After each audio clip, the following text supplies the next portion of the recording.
As we weave and wander and move away, may we all hold the light that we gather.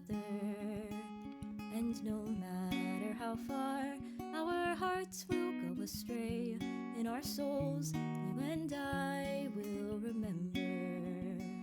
Raise your voices now as the day is growing dark. Gather round and share news and stories round the hearth. Come what will, come what may, we will never be apart. In our souls, you and I will remember.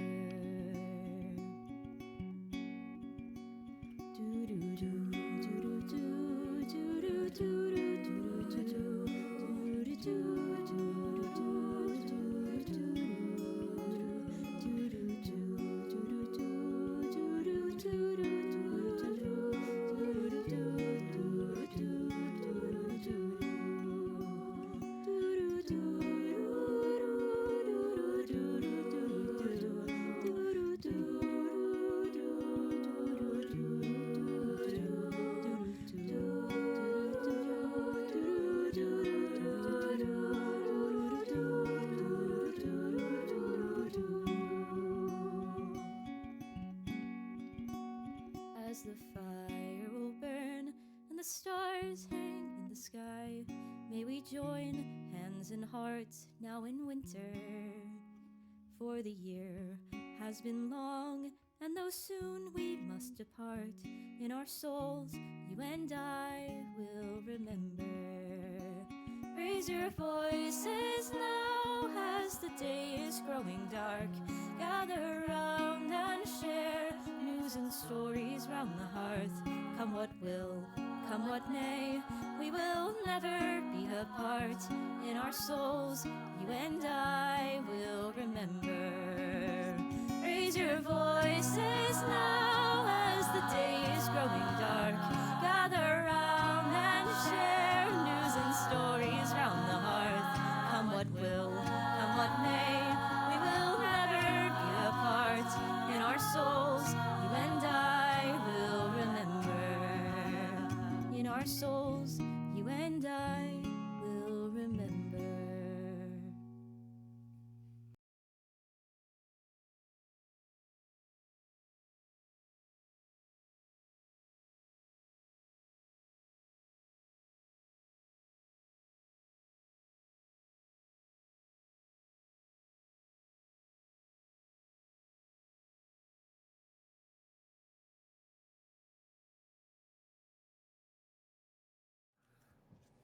Hey y'all! Happy Hearthwinter! We are live. Oh wait, I didn't turn the music-y thingy on. I swear I'm a professional. You're doing amazing. Thank you, darling. Welcome everyone. I believe I have audio levels for all of my lovely beans, and we will get to the lovely beans in just a few moments. But yeah, welcome. This is our special holiday one-shot that is set in the world of Atheum, Hearthwinter's Tale. But before we jump into that, we have a couple of quick announcements we want to get to, starting with first and foremost, our lovely sponsor for the evening, our friends over at Pocket Bard. Aaron, can you tell the good folks about Pocket Bard? Oh God! Oh! Hold on, break out the patch. Oh, I need the God. patch first. It's so close. Hey, everybody. It's so deeply Hey. close. Are you a fan of quality audio technology used for immersive tabletop role-playing experiences? Do you enjoy easy, incredibly user-friendly functionality? Sliders to add, subtract, and modify existing audio in any sort of scene that you may want to imagine in your head? Well, Pocket Bard's got you. You can find them online. They've got multiple apps. They're coming out very soon with a desktop app, which is in beta right now. You can get access to it through their Discord. Whitney is using that as we speak. There is a plethora of free assets that you can use, and to get the entire catalog, there is a paid service. So truly, if you want the best, audio technology application for Dungeons and Dragons, Pathfinder, any fantasy or sci-fi experience that you may or may not want, Pocket Bard has got you. They're the best in the biz. Jesus Christ, I think I saw your pores. Did you have a nose ring? I don't remember you having a Yeah, nose I don't ring over remember you at having a Pat. nose ring. Is that new? Shh, don't tell anyone. Oh, sorry. It's fake. Justin, do you want to shout out our lovely merch partner? Oh, hi. I didn't see you there. I'm just here, chilling, sipping on my Feminine Wiles cup, courtesy of our friends over at Cloud Kill. You can find them in the link into the chat. Not only can you find all of our merch from Veils of Atheum there, you can also find your favorite Castleton merch as well. If you need another cup, if you need 2, need 3, go ahead, buy the entire thing. I'm not your boss. I don't pay your bills. You do what you do. I can only suggest to you. I can't go closer because that would require me to do a whole bunch of things, and I just can't get closer. But know that if I could, I would. And then I'd give you a pat on the head and say, go visit our friends over there at Word to Heart Cloud Kill Clothing to be able to pick up your favorite stuff.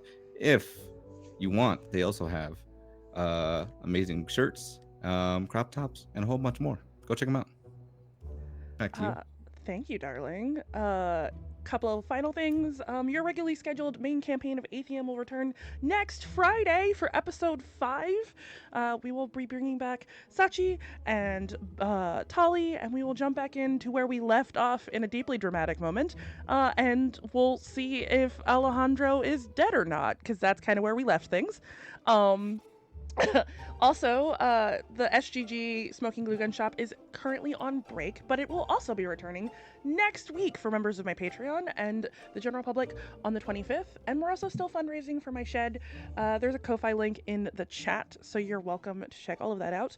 The last thing we have to do is that you'll notice there's 2 new people here with us tonight who I think we should meet and say hi to.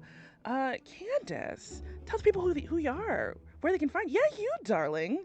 I gotta go to Mother That's first. me. That's you. Hello, everyone. My name is Candace. You might have seen me around the internet as Candace the Magnificent. My pronouns are they, she. You can find me across social at the Candace Marie on Twitter and Blue Sky. Not so much Twitter anymore. And at Candace the Magnificent everywhere else. Tonight I'm playing Ireti Flameheart. She, her. Excited to get up to no good. And Val, tell the people who you are. Absolutely. Hello, everyone. My name is Valiant Dorian. I use him, his pronouns. You can find me all around the internet, Valiant Dorian, or an also Spirit Bear. Please enjoy that lovely treasure I just set you on. Tonight, I have the distinct pleasure of playing Lucky, who also uses he, him pronouns. And yeah, I'm giving it back to our Hearthmaster over here. Thank you, darling. And we know our boys. We love them from the main cast. Aaron, tell the people who you are, what you do, real quick.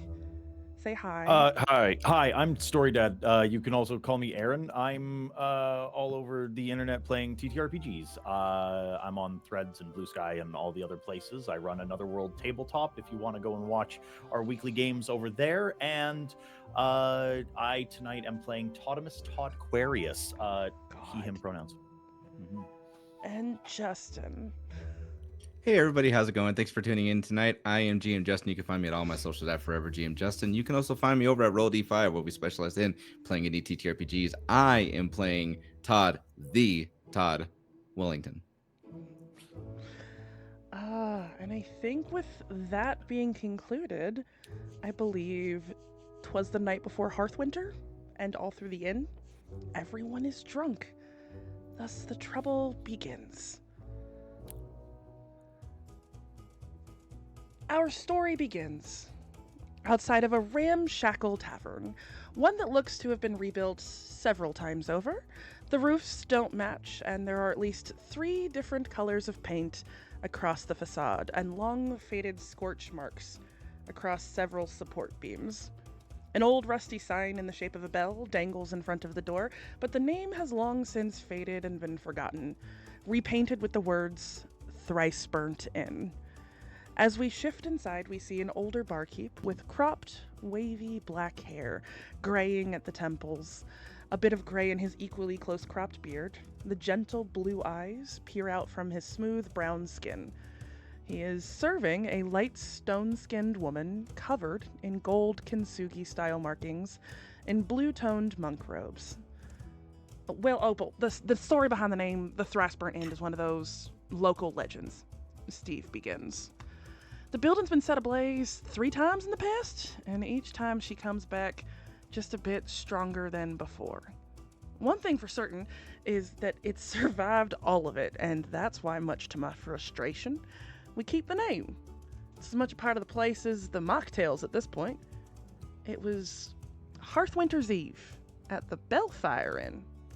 The night was chilly, and the snow was falling. I remember because I was there. I was just a young lad. It was a very long time ago.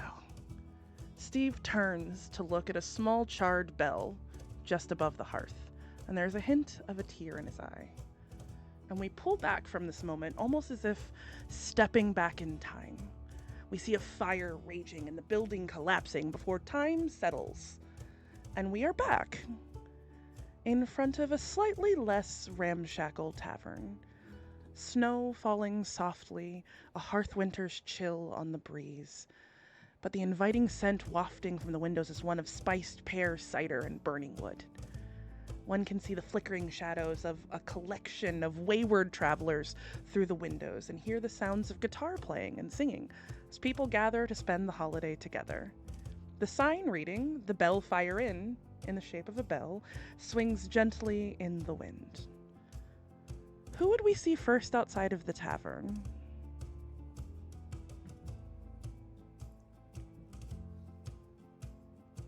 You might see Ireti.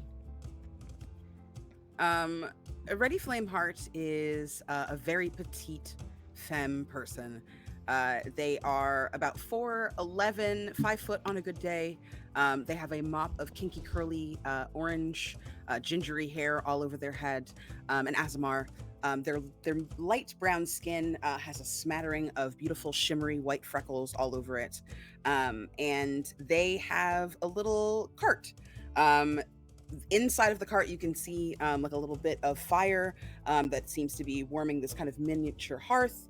And they have been kind of delicately shoveling cookies in and out of this thing. Sometimes you see them touch the cookies with like a little flat kind of spatula, like one of the things people used to get pizzas out of the oven, one of those. But sometimes they do it on their own. Not sure what's going on there. But she kind of just bops around. There's a lot of steam kind of coming off of this area. It sort of shimmers around her. It's clear that this area is very warm. And she is just kind of bubbling about, looking at people. How may you like? You see people sort of coming to and fro, mostly heading in towards the inn, and there's a small child who pauses and looks up at you from the ground, just like mesmerized by your gorgeousness, and just like holds out hands, but there's no money. Just goes, "Oh, cookie, please."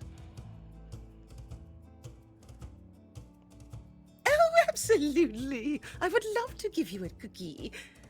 Ireti kind of turns back and looks and takes a second to find the perfect one. Is there anything about this child that tells me something about them? Like, is there anything specific? Nothing specific. Just a general little elven child. So you can see the tips of like pointed ears, and they've got like long reddish hair. And they're dressed not like super well to do, but just like a regular, a nice little like, what's a middle class elf child? That's the vibes we're giving. Okay, that's fair. Ireti kind of goes back and hurriedly kind of ices something and turns it around and hands it down to the little child. A star for you, for this beautiful Hearthwinter celebration. I hope you love it. It's, well, it's becoming of you, if you know what I mean. Her eyes go wide and she holds it in her 2 little hands and just looks up at you and just goes, "Thank you! Happy Hearthwinter!" And she'll just like give you like a little hug around your waist. Happy Hearthwinter. and then go sprinting off down the street. Would Ta-ta! would we see Delightful. anyone else outside of the tavern?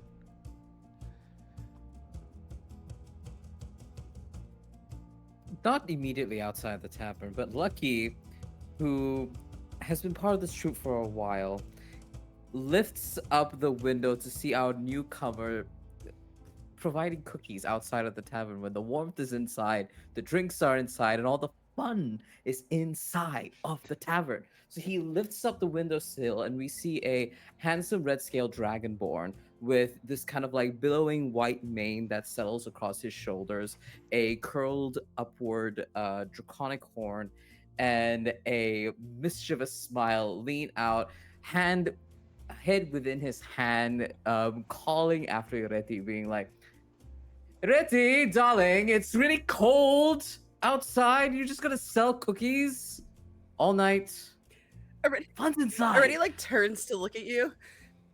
Yes, I'm coming. And she stamps her feet. And as she kind of stamps her feet and starts to shiver, there's like a little bit of flames that kind of come up around, like singeing the edge of her dress as she kind of busies herself to try and shut everything down. All right. I know. I said I'd come in an hour ago, but there are children, darling. Did you see them? There's children every Hearthwinter. I mean, bless you for keeping the Yes. spirit of Hearthwinter strong this wintry night. And we see that Lucky is nursing a little drink in his other hand and takes a quick sip as he kind of like settles in, and as you begin stomping towards the entrance of the tavern, does open the door for you and give you a little smile. This bardic little dragonborn doesn't quite know what to make of you yet, as he kind of like looks you up and down, as he has done the amount of time that you have joined us on our travel. And that gaze has not stopped. He just kind of goes, he's trying so hard to pinpoint what you are, and the only thing he's gathered so far is you are warm, kind, and give cookies to children on Hearthwinter. We're a storybook tale They now. walk past you. They stomp in past you, like busying themselves in like this huff, like not annoyed, but just like, I know kind of a vibe. And as they kind of head past you, just seconds after they cross your eyesight, you feel something drop into your open hand. And when you look down, there's a beautifully iced dragon cookie there for you. Thank you. How very sweet. And he closes the door You're welcome. behind. And he chomps on, and he like starts chomping on it and goes, yes, Hearthwinter this, Hearthwinter that, and takes another like large, not even like a large chomp. He kind of like tosses it into his mouth like a Looney Tune cartoon, for like walking behind you towards our designated table that he's tried to keep away from all of these scheming attendees in the bar who want our nice plush corner table. I picked it. As you are entering into this tavern, it is bustling with people. Almost every table is taken. There is one small table in the corner that has a sort of a small looking petite dragonborn with large round glasses and dark hair, with like faint blonde highlights showing through that falls to about her shoulders, and she's dressed in like this blue velvet full skirted coverall dress with white flowers, with like a little ukulele case sitting next to her on the table. But that's the only table that sort of has an empty seat aside from the one that Lucky has already gathered. And I'm going to take a guess and regret asking this question. What are the Todds doing at the table? Okay, Aaron, Todd. you or me? I got you. You, kid, come here. Health is wealth, and it is the greatest gift that you can give yourself. So for Hearthwinter, 35 sit-ups, 45 push-ups, 65 Langdale twists, 45 big tree pull-ups. We're gonna need a regimen. Todd, I'm just gonna put my finger on your lips. Todd. That's a warm up for me, man. Come on. We have to do something special. All right. Well, come at me if you think you're hard. All right. Arm wrestle. Let's go. Come on. You think you're big? Come on. Yes, come I think on, I'm big. come on. I think let's go. Let's do it. Yeah, let's you do think it. you're tough? You think you're tough? Yeah, All right. We'll do it right now. All right. Roll contested strength or athletics checks for me, boys. Toddimus is a very charitable sort. He loses on purpose.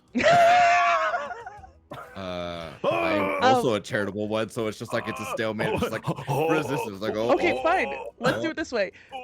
Roll and whoever gets lower is the one who gets to who gets to concede. Why do I need a nat 20 right now? That sucks so bad. I win 10. That's okay.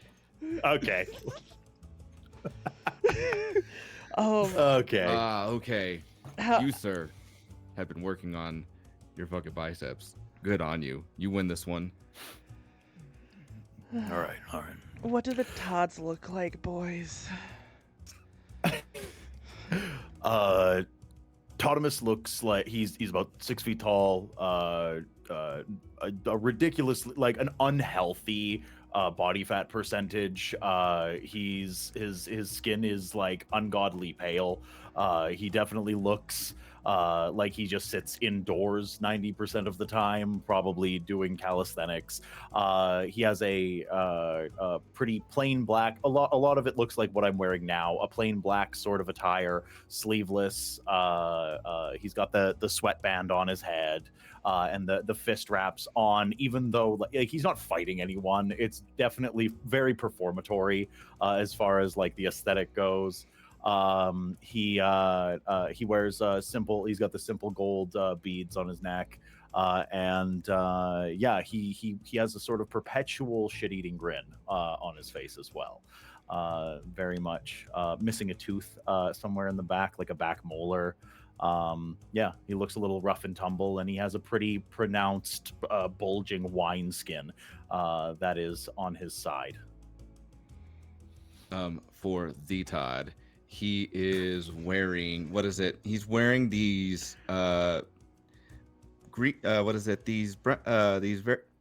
these brown pants with a belt that has medical supplies attached to them. He has on a greenish cloak, but he kind of has it pulled back, so you'll see as he's rocking another green shirt with a brown vest over it, and he has on this little bandana of a different color. He did his best to kind of make it into flames, because that's his lucky bandana. As he is tan skin. He has short black hair, kind of put up into that of like a pompadour, with whatever little gel that he can muster up to be able to keep its appearance. And he is just like leaning back on his chair at this point. His Drake companion is asleep right next to him. Just kind of one ear is kind of up, the other one is kind of down to kind of like make sure nothing is going on while also still resting. So from where you guys are at your table, you see, like I said, the inn is bustling.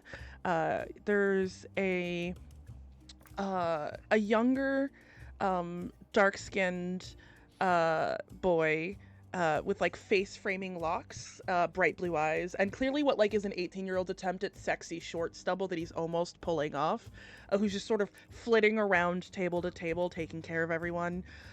There is an older, probably in his late 30s, tall, similar to the 18-year-old looking man, but like an older, very clearly wizardy vibes, but with longer locks, which sort of are fading to silver at the bottom, that like decorated with like little bits of bronze jewelry, and he's got like layered shades of deep ochre in the robes, and he's just carrying a staff that's got this big honkin' emerald on the top of it, and he's sort of hanging out near the fire.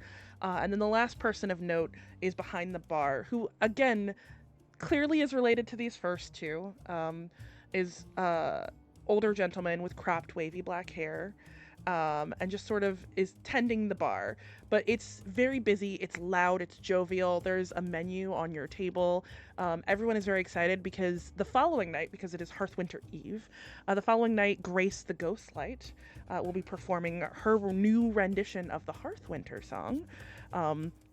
But it's a night of jovial nature. Everyone is here to just sort of, they're all traveling. They don't necessarily have a place to go, and it is tradition that you want to be near a hearth on Hearthwinter's Eve and keep the fire lit and tended to. Because if it were to die or go dark until midday the day after Hearthwinter, it is considered bad luck. So everyone sort of gathers in the inn to just sort of keep and just have a moment together. So what would you guys be doing at your table now that you're all finally assembled? So Todd, no shit, there I was, right? The Todd was going through Strathholm. He was just doing up some little jobs here and there, whatnot. Met this one orcish man, and he had a very beautiful wife. They had asked for the Todd's help because they had needed some medical stuff. Can't really go into it because of the whole, patient doctor confidentiality deal. And yeah, I was able to help out. What, bud?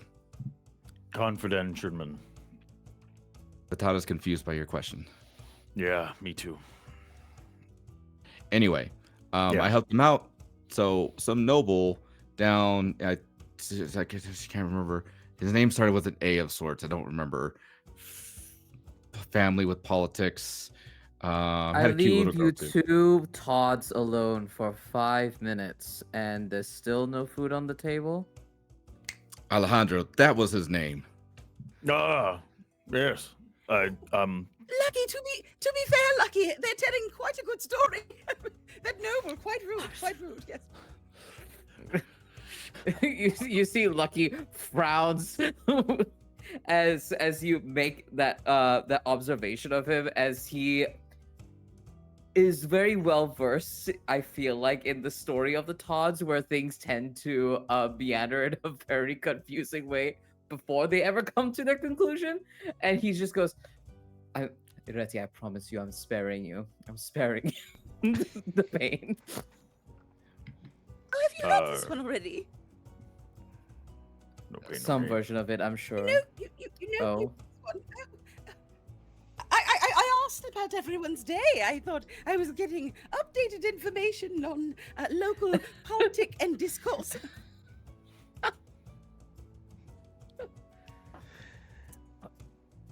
Local update on politic and discourse. It's Hearthwinter. Everyone's here. We're attending the fire, and I'm certain in T minus some sort of minutes, the warm fuzzy feeling in some table will run out, and folks will start brawling, maybe, or there'll be a dramatic breakup, or a family realizes that the holiday is not enough to keep the family together. It's The Todd about hopes not. this moment that young 18-year-old who's been running around the inn taking people's orders finally stops at your table completely out of breath, and just goes, I'm so sorry, we're really busy and we're short-staffed, and Uncle Kavan is tending the fire and Dad's behind the bar. Has anyone taken your order yet? Do y'all need anything? How can I help you? 18 rum and eggnogs. We don't have 4 that. plates. 18 rum. We don't have that. We have a what- Hearthwinter menu on your table. A Hearthwinter menu. Yeah. Yeah. What am I? We've got mulled wine. We've got spice mead. We've Mulled got a wine, saffron spice infused mead. hot honey milk. We've got alcoholic and Saffron non-alcoholic milk. hot ciders. Cider. I'll take the wine. You want wine? 7 to 10 cups. 7 to 10 cups of wine. Cool. Yeah. Is that for your whole table or just for you? Just me. Okay. Do you Um, want like a food with that? Do you Yes. have like hummus or like cucumber slices? We've got like a vegetable and lentil casserole. That'll do. The Todd will take one more than what Toddimus just ordered. I'll take one more than what he ordered. So No, one. I'll take an additional so one. 12. I'll have 12. The young Steve Cassidy is going to look at Lucky, who clearly looks like they're the one in charge, and just go, Lucky Lucky leans in and goes, get them 14 of their drinks each. Do not worry, by the time they reach the 12, they won't know who has had more. In terms of the drinks, in terms of the food, get the casserole. Do you have any sharing platters? Something we got a meat and cheese sampler. delicious. Yeah, there's also like a venison stew. We've got like gingerbread cakes and again a warm bread pudding that's got like dried cherries on it. He turns over to Ireti. He's like, gingerbread, cherries. Is that something you like? I'm quite partial to the charcuterie board, honestly. I would love some meat and cheese, something nice and warming on this lovely evening in. Also, will the others be embarrassed if I only get one mead? I don't want 14 mead. That's quite a lot for someone of my That's stature. just for them. I will get 14 if that is local custom. Are you sure? Because I will do what I must. Lucky looks. There's a I am mischievous determined. look. There's a mischievous look that comes onto Lucky's face as he looks at the young lad next to him and goes, "Tell me, young one, is it local custom?" I mean, Dad's real insistent that alcohol is how you make money at a bar. Personally, I don't think that's the case. Uncle Kavan's already deep into his cups. But he's like he's on hearth fire duty and he's not real happy about it. He said that that's like low stature for someone of the Watervale how do you say it again? Watervale Arcanist panel. He called it the WAP for short. But yeah, I guess it is like custom for people to drink on Hearthwinter. That's how you go. And there you have it, Ireti. Well, you know what? do you- Perhaps I should only have one drink. Should I only have one drink and then help with the WAP?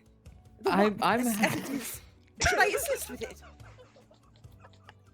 I'd be having the one drink to help with the WAP. I mean, Uncle Kavan would probably be really open to having assistance. He's already a little intoxicated, and you like look over, like Steve turns and looks, and you just see this older wizard man just sort of poking the fire with his magical staff, and there's like a spark, and then he like jumps and then like looks around to see if anyone noticed, and then just sort of goes back to tending it. Oh, I foresee a That doesn't look family safe. I will- feud. Don't say that, Lucky, please. 'Tis the season for joy, to rise above our issues, to find commonality in our differences. It's actually the season for drinking and fighting. And healing. The Todd loves to do the healing. That's negotiable, but the first two are non. I can fight if I must. I could do it. Yes. All right. So 28 mulled wines, 29. one spiced mead, two vegetable and lentil casseroles, and a meat and cheese sampler. And then what did you want to drink, Mr. Dragon Do you have Man, sir? Dragon Man? Call me Lucky. In terms of drinks, I'll have the wine. That sounds delightful. Let me have the wine. Right up. It's been a And while. young Steve Cassidy sort of runs off towards his dad at the bar, and you watch this man get the order, and his eyes go wide, and he's got that big like, oh, that's my money making table, and he immediately is tending towards getting a very large tray together for all of your drinks. It'll take a little bit because again, 28 goddamn cups of mulled wine is a lot of wine, so it'll take a few minutes before it is over to you. And we'll pass things back I know to it you sounds. guys. I know it sounds completely hectic already, and you're new to this gesture. He like just gestures to the table setup that we've got here. But trust me, as chaotic as it is, when the Todds get at it, it's quite entertaining. Very entertaining, in fact. Well, I love to be entertained. I do think it's lovely when two people seem to be so well met and well equally. What would you call that when people shouldn't be competing but are anyway? Annoying. Well matched. Yes, well matched. You are. And Well, you I see, didn't say that part. No, not me. Lucky just smiles. He's like, they know how I am. And he leans over to the two Todds and say, so who won the arm wrestling earlier? I'm assuming you did. The Todd did. that? Me. Yeah. Toddimus won. I don't feel Is good that- about it. It's that time of the year. He deserves a win. I mean, I earned it. First of all, second of all, you're coming along really nicely. I think you're very strong. Same to you, Todd. Same. The Yeah. Todd thinks you're also getting strong too. Thank you. What's the agenda for the night? I mean, really, what do we want to do? I mean, I'm gonna drink every single one of these wines and then probably make a mistake. Who's in? Not before I make a mistake first. Frankly, I think well, it depends on how fast you can drink these because to be honest, I don't think you can keep up. Toddimus, so- if we have discussed this before, the Todd can outdrink the Toddimus any day. It's not true. It's patently untrue. You've seen what I can do. You've witnessed me in action. You're actually a fool. There's no chance. There's absolutely no chance. Is the Todd gonna have to do a procedure to check your memory? Because the last time the Todd checked out, I won the last fight. The Todd had won and recovered from their hangover way before Toddimus was able to. So I think you might want to. I think we just need to do. We need to get your memory checked out there, friend. Well, you know what? Shut up. Put your money where your mouth is. Maybe let's try this. You think you're all that? You think you can step to me? All right. The Todd thinks he's that and bag of chips. All right, so there's two people at this table that are making mistakes tonight. This is what I'm just mentally logging in my mind. What about you, Ireti? How do you celebrate Hearthwinter? What's your... I just feel like I haven't really gotten to know you yet. And he's just like trying so hard to like figure out what your deal is. And he's just like leaning forward. He's got the toothy grin, the sparkle in his eyes that are, accentuated by the light little embers by the fire that's lofting around the place. What are you about? Ireti is like really enraptured in this fight between these two people. Like going. No, don't go to the Todds. Look at me. Tell me what you're about. So I'm like a range of facial expressions is happening. And when you ask them like how they celebrate Hearthwinter, they immediately break and they have like anime eyes coming toward you, like Eevee, like with sparkles in them. They're like, oh yes. Hearthwinter. Well, you see, as a Hearth Witch, do you know what that is? Anyway, I'm like a traditional witch. I do witchy Oh. things, and I bless Uh-huh. fields, and I kiss babies, and I help make people fall in love, and I dispel curses, and I do all manner of things like that. So what I like to do is, wherever it is that I am at the time, I study the local custom, and then I participate the best that I can. I become whatever city I am. I become one of their people. So right now, for example, I am trying to be what is this place called again? The tavern. It is called the Bellfire Inn. Then I'm supposed to be a tavernite. Oh, then I'm a Belfirian. Today I am going to Bellfire Inn, the best anyone's ever seen.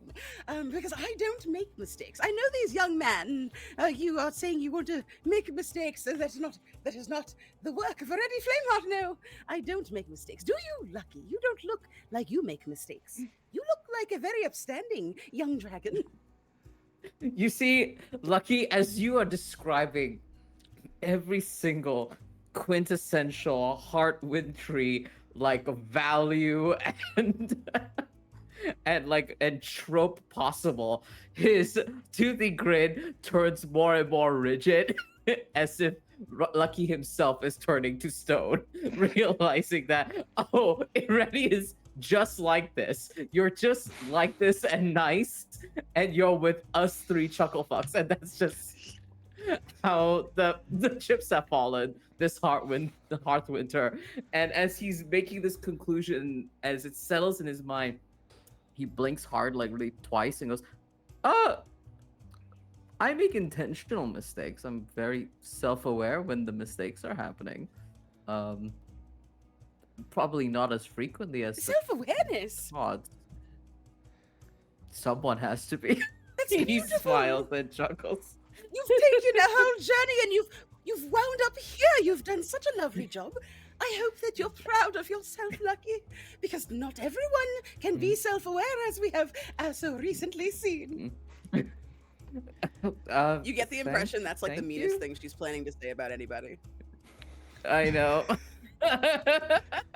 and Lucky senses that and just goes, what do I in the mind's eye of Lucky the Dragonborn, he thinks to himself, what do I need to do to make Ireti Flameheart say fuck? What do I need to do to make that happen? It is about this time that the 18-year-old returns, sort of very precariously holding a very large platter full of drinks, but he's accompanied by that older man from behind the bar, who's carrying a second platter of drinks, and they sort of set everything down. They set 2 of the platters in front of each of you guys, the 2 Todds, set down the vegetable and lentil casseroles and the meat and cheese samplers, and the older man just goes, thank you so much. That's a hell of an order y'all just placed. Deeply appreciate it. Todd Cassidy, it's a pleasure to have you at the Bellfire Inn this evening. Hi, Todd? Lucky. Lucky. And the rest of who are my heavy drinkers for the evening? Ireti Flameheart, it's so nice to meet you. Hello. Oh, you are a tall drink of water, sweetheart. He just gives you like a nice little the back of your hand a gentle kiss. What did you say your name was? Todd Cassidy. He is a Todd. He's a Todd. Todd. Todd. This is also sorry. Todd. It's nice to meet Todd. The Todd. The The Todd. Todd. Sorry. The Yeah, Todd, yeah, the Todd, and then you're just Todd, or Or you can call me Todd or Toddimus or Mr. Toddquarius. Any of those words. Mr. Todd. Cool. Well, pleasure having you in the inn. Todd the Lesser. This is my place. My son's the one taking care of you. That's Steve. And you're welcome to help out Kavan over at the fire. But if you need anything, please let me know. It's always a pleasure to have Todds in the house. And he'll give you a curt nod, and turn to leave. Before you go, excuse me, pardon me. I just wanted to say, your name is Todd, you said. Toddthany. I prefer Toddthany, not Todd. Yes. Well, Mr. Toddthany, I just wanted to tell you, your son is doing a fantastic job. If you had comment cards, I would fill one out. I know that's not something people tend to do, but I wanted to lavish him with good cheer. I don't know what that is. You don't have these here. Is that like a normal It thing is- that people have in taverns? On Whitney, right? Yes, to give feedback on what a good job you've done. Couldn't you just like write it on a piece of parchment? Like, do I need to provide the Anywho, card? I just wanted to tell you, your son. Oh no! Already like snaps, and a small piece of parchment like appears next to her, and on it just starts to write a really nice comment about his son and how wonderful Stephen's been doing. And then she like goes, yes, thank you, appreciate it. Signs her name and hands it to him. She will take it and she'll just. He should get a raise if you have it in your budget. I mean, he's my kid. I'm gonna be so I for real plan with to you. leave a hefty tip. I don't pay him. He's my son. You don't pay him. Well, I mean, I feed and I house and I clothe Not him. even room and board. Well, he gets room. He's my kid. Oh, yes. Of course. I I mean, of don't course assume. I'm new here. I don't know how family structures work. Oh, My okay. friend So, Lucky so says that tonight is the night that we wait for people to have huge arguments with their families, actually. That's inevitable. And he just like throws a glance over his shoulder towards Kavan, who you see yet again causing a spark over by the fire. And like Todd, then he just sort of rubs his temples. He's like, yes, family structures. I appreciate the compliment. I will take paying my child under advisement. Is there anything else y'all need before I head back to the bar? Kavan. Does he have any relation to not Kavan? No. As far as I know, he's the only Kavan Cassidy that I know of. Fair. Thank you, Todd. Thank you, the Todd and Toddimus, I believe. Toddimus. Understood. I'm gonna head back to the bar. Steve will take care of you. Thank you for the compliments. I did my best to raise him well, so. And he'll head back to the bar. Lovely job, well done. Steve is gonna lead in towards Ireti and just go, "Thank you so much. I've been asking for like a paycheck or like pocket money, and he's been like, he's like, oh well, I give you a place to sleep and I feed you, and even money would be nice, but You don't get paid? No, he says Yeah, it we says can all it's the use money, family. especially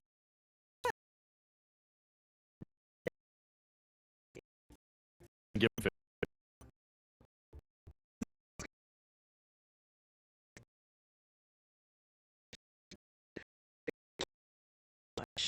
I'm gonna get you another mead.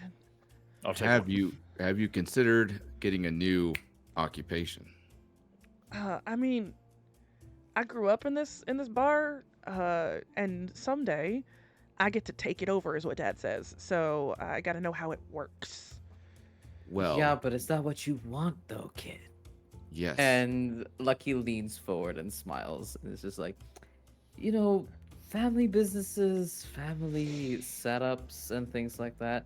For some people, it works out, but not for everyone. You don't have to have this life if that's not the life you want. I mean, I've never left Watervale, so I don't.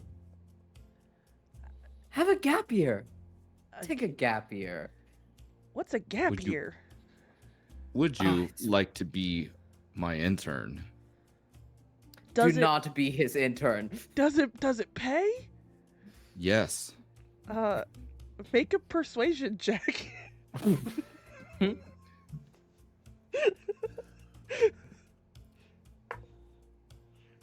Nope. That's a whopping 6. He gives you like a curt eyebrow raise, and then he'll nod and just go, I'm supposed to remind people that if you do not have your Emberstone, you can purchase Emberstones at the bar. I'm gonna check on everybody else. Flag me down if you need me for anything. And he'll go to leave. And you hear yet another spark coming from Uncle Kavan over at the fucking hearth. I gotta know what's going on over there. Lucky's gonna like actually train his little perceptive eyes over there. I've got a passive perception of 23 if that helps. Jesus Christ! Like, what the fuck is happening over there? With your passive perception of 23, it is very clear that Uncle Kavan is incredibly drunk. And he's just sort of muttering under his breath. Like sort of absent-mindedly. If you want to perhaps pick up what he is saying under his breath, you're gonna have to make an active perceptive check. Sure. Let me do that. Yeah. I'll do that right now. Oh, that's fitting. That's a natural fucking 1 on my end. 21.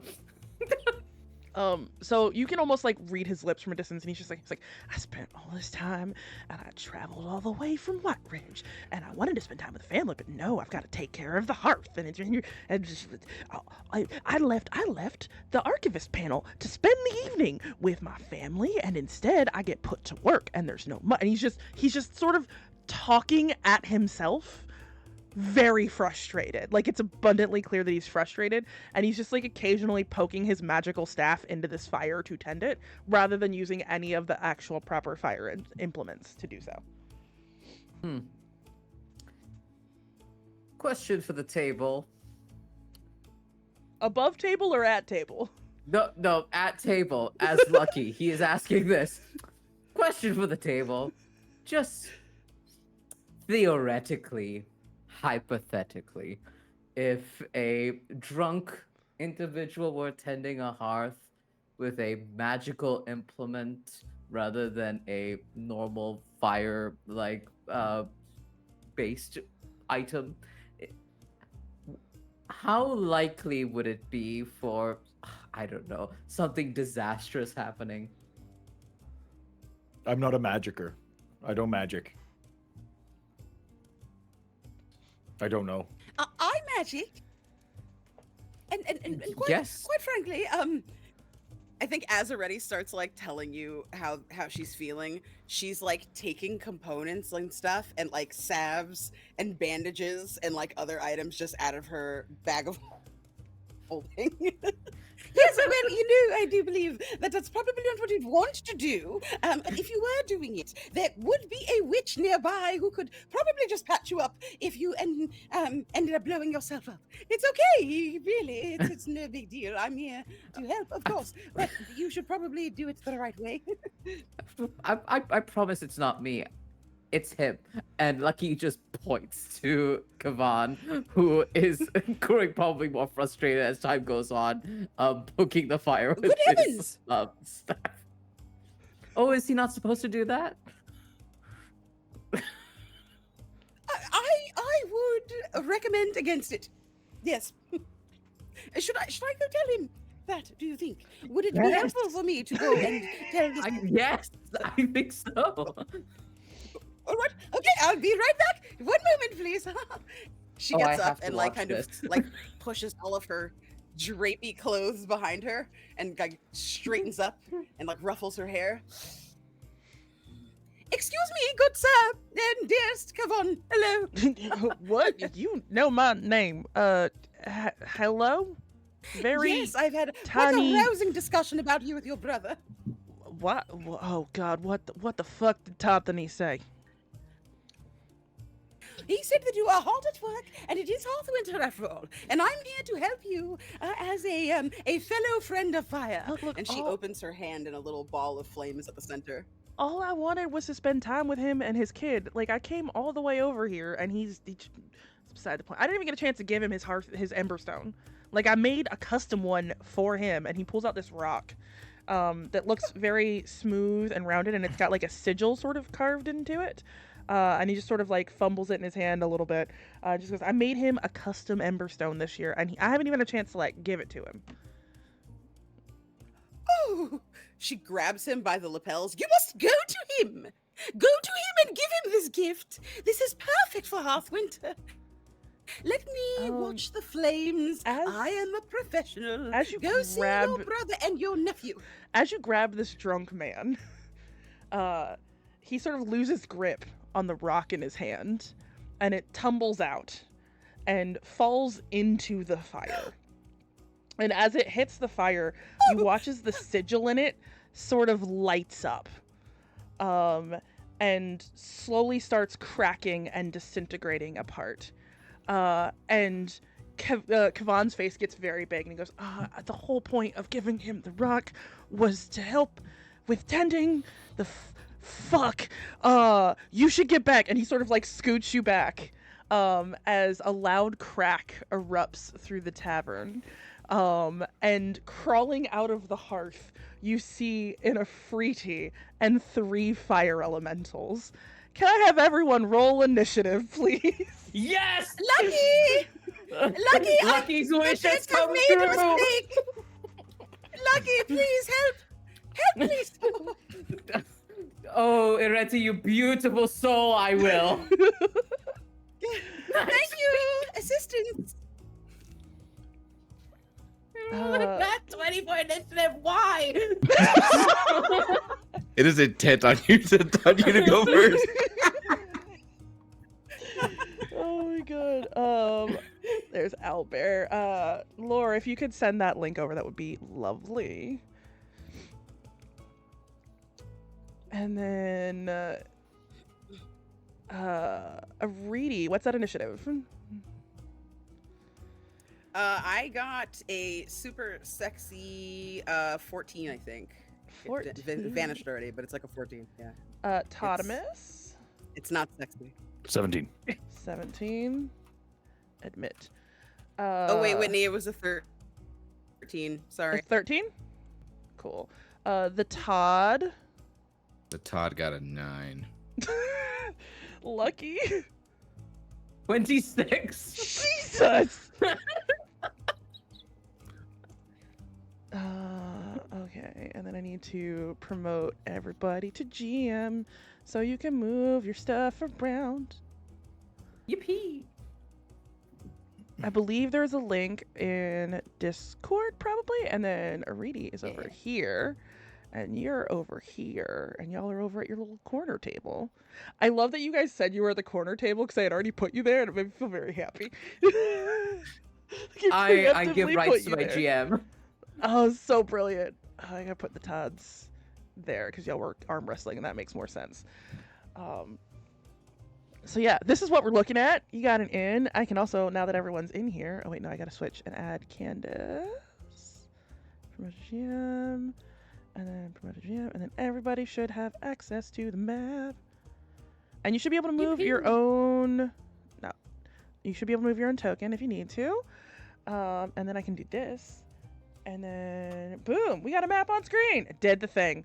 And I can switch to combat. So, first in the initiative is going to be Lucky. And I need to throw some fire elementals down. Yeah, what's the situation? Oh, there's And a lot of fire elementals. There's 3 fire elementals and a Freety in the fire. What would you like to do? That's a brilliant question of what I would like to do.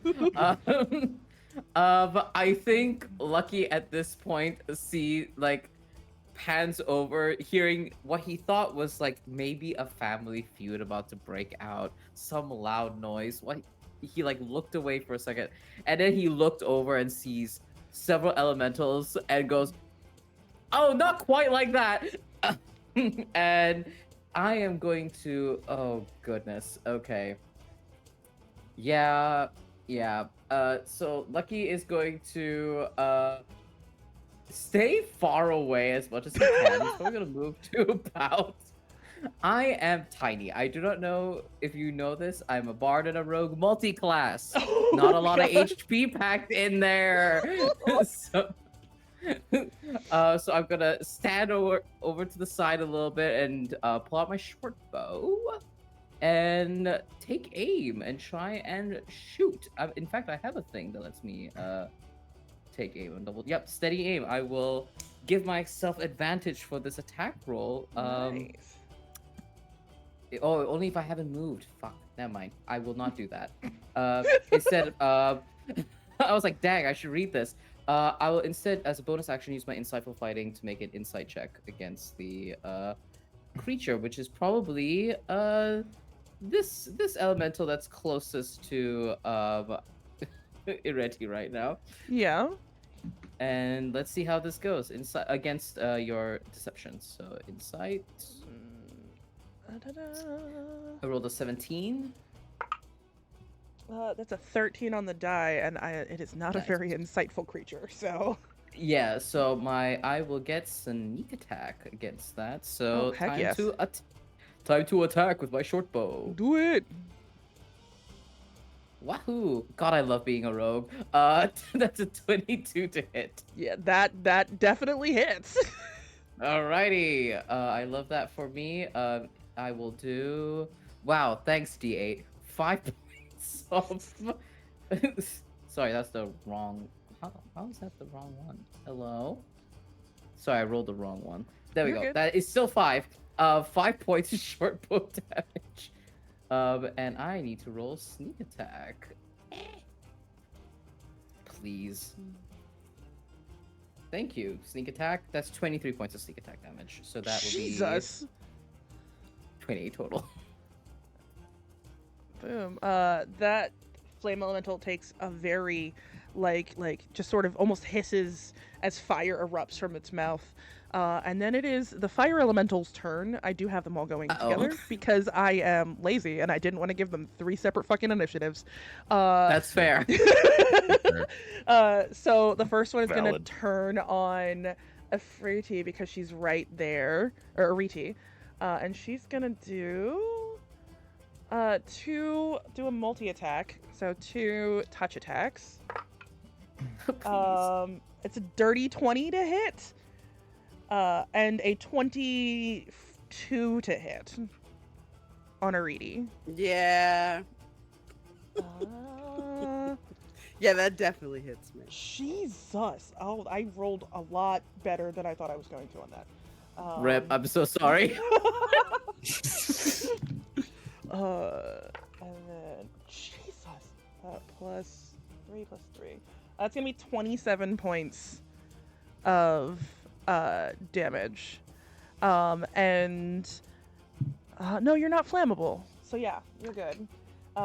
Second one is going to shift over towards the one who just shot his friend and get all up in your grill, and multi-attack on you. I don't think a 12 is going to hit you, or an 8 is going to hit you. And then this one, same vibes. This one is going to, what do I want to have you do? It's going to shift over to this side and go for Kevin. Jesus. Then yeah, natural 1 and a natural 2. So that's not going to do shit.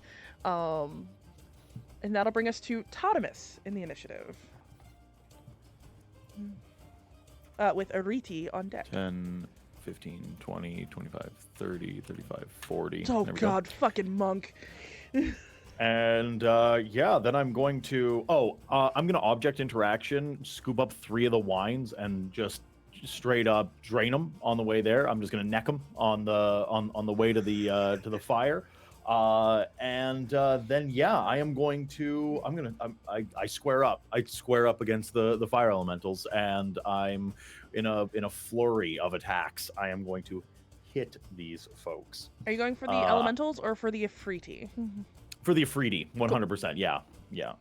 So that is a 17. 17 hits. A Meets it, beats it. 24, spend a key point, flurry of blows. Jesus Christ. 27 and 22. So all of those hit. Yeah, they do. And then I am going to deal 9, 14, so 23, and 12, 35, and 6. So 41 points of bludgeoning damage. Jesus. Boom. And it's not pretty. These are not precise looking strikes whatsoever. I'm throwing haymakers. I'm tossing out just front kicks. It's messy. It's chaotic. They're impactful. Looks like they hurt. You watch as the Ifriti sort of takes all of these blows and just sort of hisses at your face. And then it is Ireti. It's Todd time. Oh, Jesus. And now it's Ireti's turn. So there's 3 people by me, right? You've got Kavan. individuals? There's 3 combatants. Yes, there's 2 elementals and an Ifriti. 3 bad guys. Yeah. There's 3 bad Okay. guys. Yes. So Ireti looks horrified, and it is going to throw out 3 hellish rebuke bolts. Not hellish rebuke. Eldritch blast. Cool.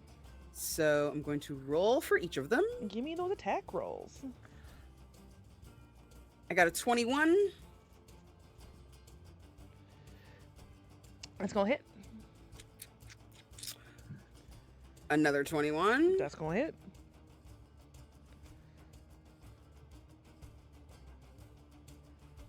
And then a 17. That's gonna hit. Okay, so the first one is going to be for the one to my left.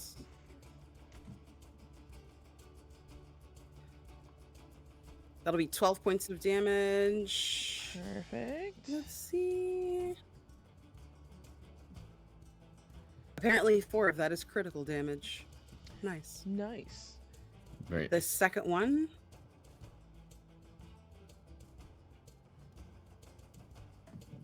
That'll be 11 points of damage. Cool. And then the third one. Oh, that one's a wiener. That's gonna be to the other. That's gonna be to the other elemental. That's only gonna be 4 damage. Cool. So just these blasts of Eldritch energy come out of Ireti and just sort of very quickly in quick succession just go bang, bang, bang, and hit each of the combatants around you, which brings us to the Ifriti's turn. The Ifriti does not like that you just, well, no, Todd's up in its face. So Hit me, you won't. I'm gonna. I'm gonna do a multi-attack with my scimitar and hit you twice. Does a 28 hit you? Yes. Does a 15 hit you? Does 28 No. hit you? 28 definitely does hit me. It's gonna be not great. That's gonna be 13 points of slashing, and an Okay. additional 9 points of fire. Okay. Okay, got it. As my reaction, I'm going to grab the Ifriti's arm, and that scimitar on the second swing through is going to go and hit all the way onto one of the fire elementals in a very tipsy sway. So you can just deal damage to them. What? Nice. Oh, that's Nice. Yep. nuts. Yep. Fuck. Nice. Todd time. Yep. Hurt. Todd time. That's 10 points of damage. Is it on both of them or just one of them? Just one. Which one do you want me to hit? We'll do the one that is closest to Ireti. Copy. So that'll be 10 points of damage because it's not gonna take the fire. Because I think it is resistant. No, it's immune, so it's not gonna take the fire damage. So it's just gonna take the slashing. Cool. That'll bring us to the Todd's turn. The Todd is not impressed with how Toddimus is doing things, so I'm gonna do a quick whistle to wake up Todrigal, my Drake. Todrigal? Todrigal. Yes. Heard. By chance, do you have Awesome. a Drake token? I don't have I a have one Drake, from but the- I can get you one. Hold, please. I got one already for you. You have There, one? there we go. Yes. Did you put one on the? Oh, you do. did. You had. Thank you. That's brilliant. You're welcome. I'm going to just move my head over towards Toddimus. Todrigal will nod and make his way over in that direction. Make sure that he can do his thing. Cool, he can help out. But he is going to make his way right here, and I will give another whistle, and then point over with my lips to the Ifriti and yell out. I'll just yell out his breath weapon, and I will need the Ifriti to do to make a dexterity 15 saving throw, please. Heard. Todrigal, don't make me look lame again. That's with a 6. That ain't gonna do shit. Okay. I'll roll these 10d6 for you. Jesus. They will take 37 Level points. 15. Level Level 15. Level 15. Level They will take 15. 37 points of lightning damage. All of them are just the Ifriti. This is Is this a cone? It is in fact a cone. So Oh, that's not the one I'm looking for. I'm looking for cone. So yeah, you're gonna hit it's gonna go there you go. that way. There we go. You are Yes, gonna clip let- Todd. move it more on the Todd, on Toddimus. More On Toddimus, there you go. Yeah, so you can hit both the elementals, the Ireti, and then Todd. So let me roll saving throws for the 2 elementals really quickly. And Toddimus, I'm gonna. Yeah, they're both gonna fail too. Toddimus, can I get a saving throw, please? Yeah. That's a 20. See, I had the Todd had faith in you, Toddimus. Thanks, I still take half. What was that full damage, my friend? 37 points. 37 points. Not 137, 37. No, just 37. Just 37, and that'll be on the If it was other 137, we will be saying goodbye. Shit, So right? bad. Goodbye, Toddimus. You served us well. It's been real. It's been thanks, guys. That's where I would really feel bad. I'm like, oh, I'm sorry. I did not mean for that to happen. Whitney said she was killing me like in the first post, so like, it's fine. I want to do it. I don't want Justin to do it. Yeah. So And then I'm gonna take the rest, the couple drinks that I have and run over to help Lucky, and I'm going to just fling the drinks at the flaming elemental. That was just your dragon's turn. You haven't done Yup. anything yet. Fucking Christ. Cool. You're gonna throw. Just for clarification, are you throwing alcohol at a fire elemental? You know, how alcoholic is it? Is it like 151, or are we thinking like less than that? Like, It's wine. okay, I'm not worried about it. I guess make an attack roll for your wine. Yeah. I also have Tavern Brawler, so. Oh, fuck you. Like I planned for this or something. They read the prep. Y'all read the brief.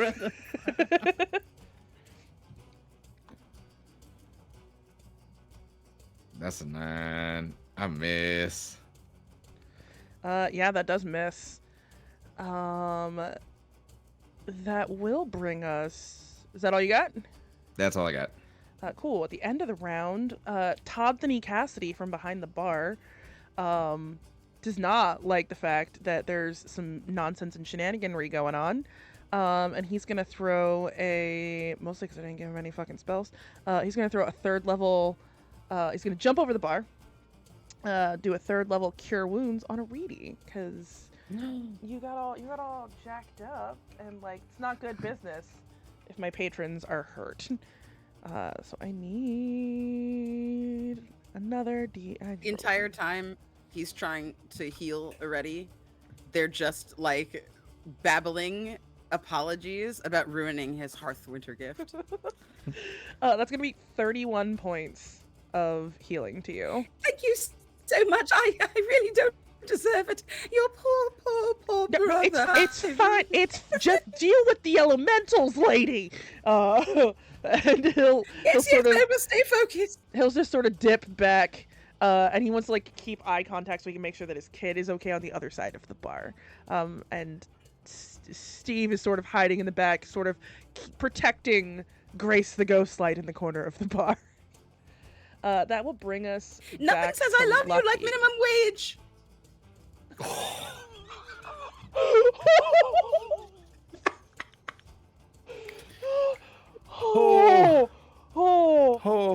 Okay, that was real. I sure did hear that with my ears. Oh god. Okay, cool. Lucky, because Kavan is still a little shaken and sort of doesn't have a reaction yet. Lucky, Yep. what you got for me? It's back to you.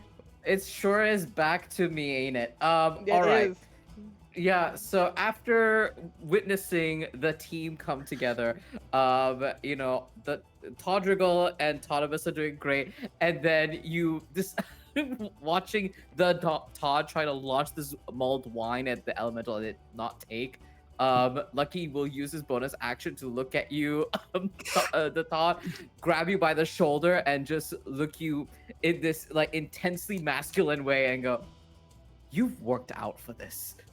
Now land that next hit, and I'm gonna give you bardic inspiration. It's a D6." Yes. The Todd appreciates this pep talk. You got that, Todd.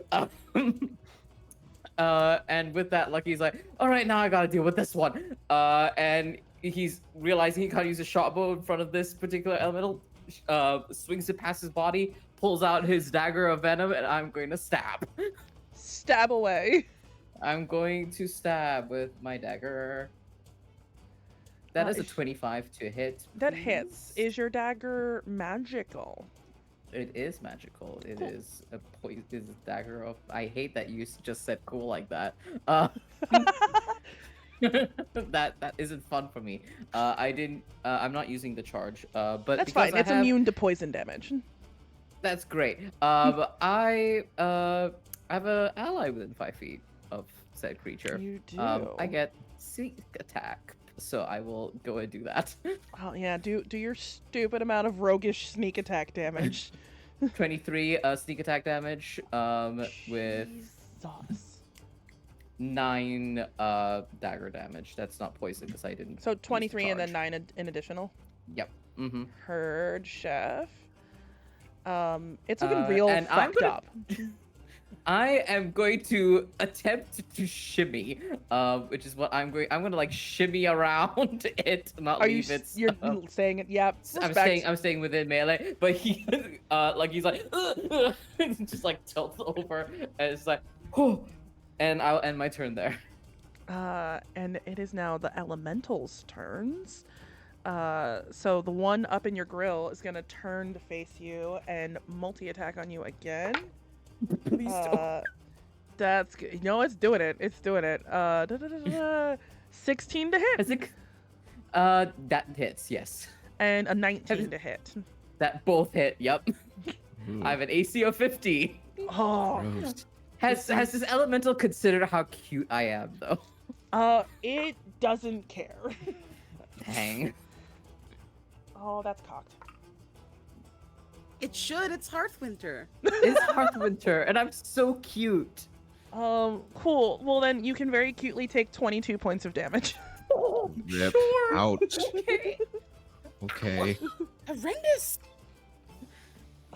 Rude. And then the one over by Ireti is gonna swing Question: at Is this fire damage? no, it is. Oh wait, it is fire Dang. damage. It is fire damage. You are correct. Yes, let's go resistance. Oh fuck yeah. So yeah, half it. So it's 11. Alrighty, time to do reverse math. Reverse math. Ireti, the one near you, is gonna swing at you. For a 16 to hit. And I can do math. What's that? 13 to hit. Yeah, meets it beats it. Perfect. I rolled like ass on those d6s. I rolled a 1 and a 2. That's not fun. That's better. And that's going to be 17 points of fire damage to you. And the last one So is because I am resistant, I have. you have. So that would be 8 points. And then the last one is going to swing at Kavan. Ooh, and it's going to hit the shit out of Kevin. Twice. Come on, not Kevin. Sorry, Fantasy Kevin. In case I was not abundantly clear that it's just Fantasy Kevin. Kavan. Kavan. It's Kavan. Kavan. Kavan. I'm gonna take Kavan. Kavan. There's an apostrophe in it and everything. Kavan's gonna take 17 points of damage. Yeah, it wasn't great. And then I believe it is Toddimus's turn again. I'm gonna punch the Ifriti a bunch more. You, yeah, well, you punched that fire genie.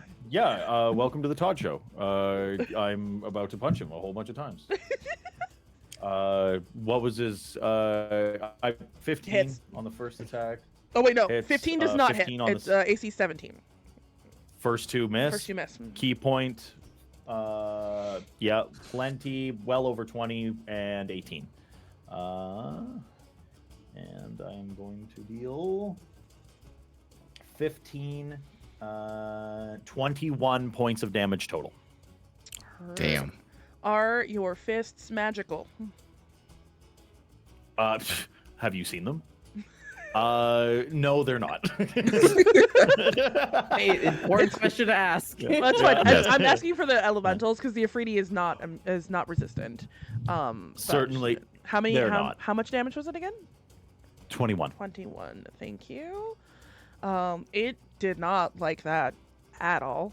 It can keep not liking it. Ireti. Do you have anything else you'd like to do, Toddimus? One more time. Do you have anything else you'd like to do? Not a dang thing. I need to save all the other actions. Heard. Ireti, you're up. You've got a fucked up Kavan to your right, and an elemental that's pretty messed up to your left. There's also an Ifriti in front of you and another elemental on the other side of Kavan.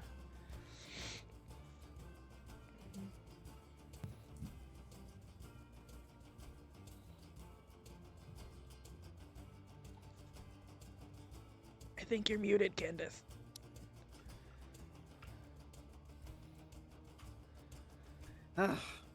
It wouldn't be a Candace game if I wasn't muted for at least part of it.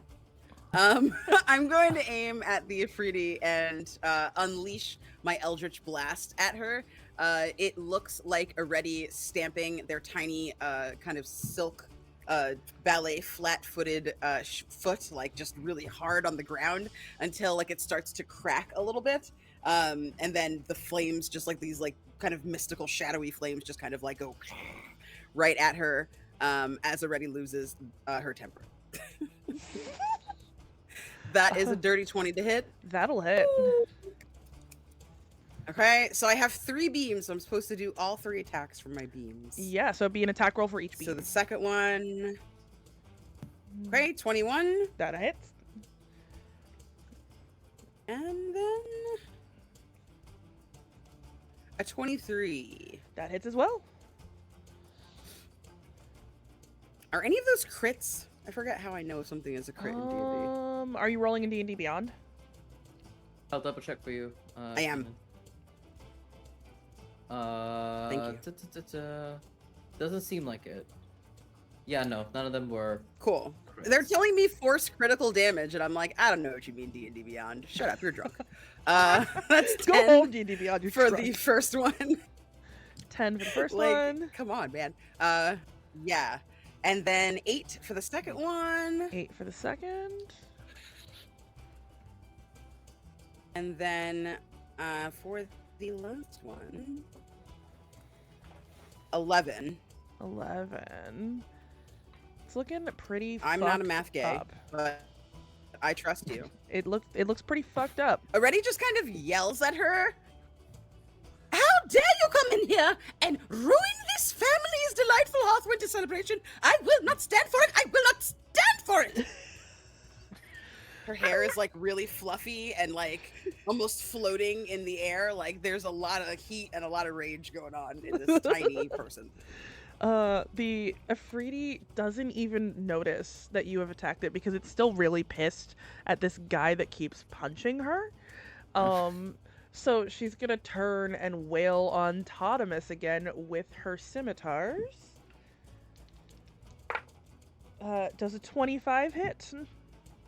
Yes. Does a 26 hit? There's a Yes. 26 hit.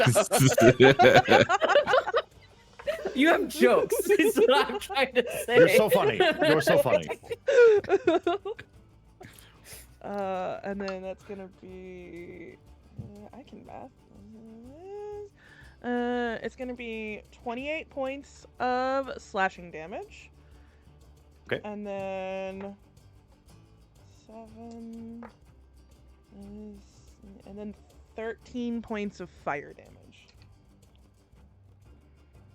Got you. And then it will be the Todd's turn. So what is it? How's everybody looking? I'm gonna take a quick survey of the battlefield right now. Who's worse for wear out of all of us?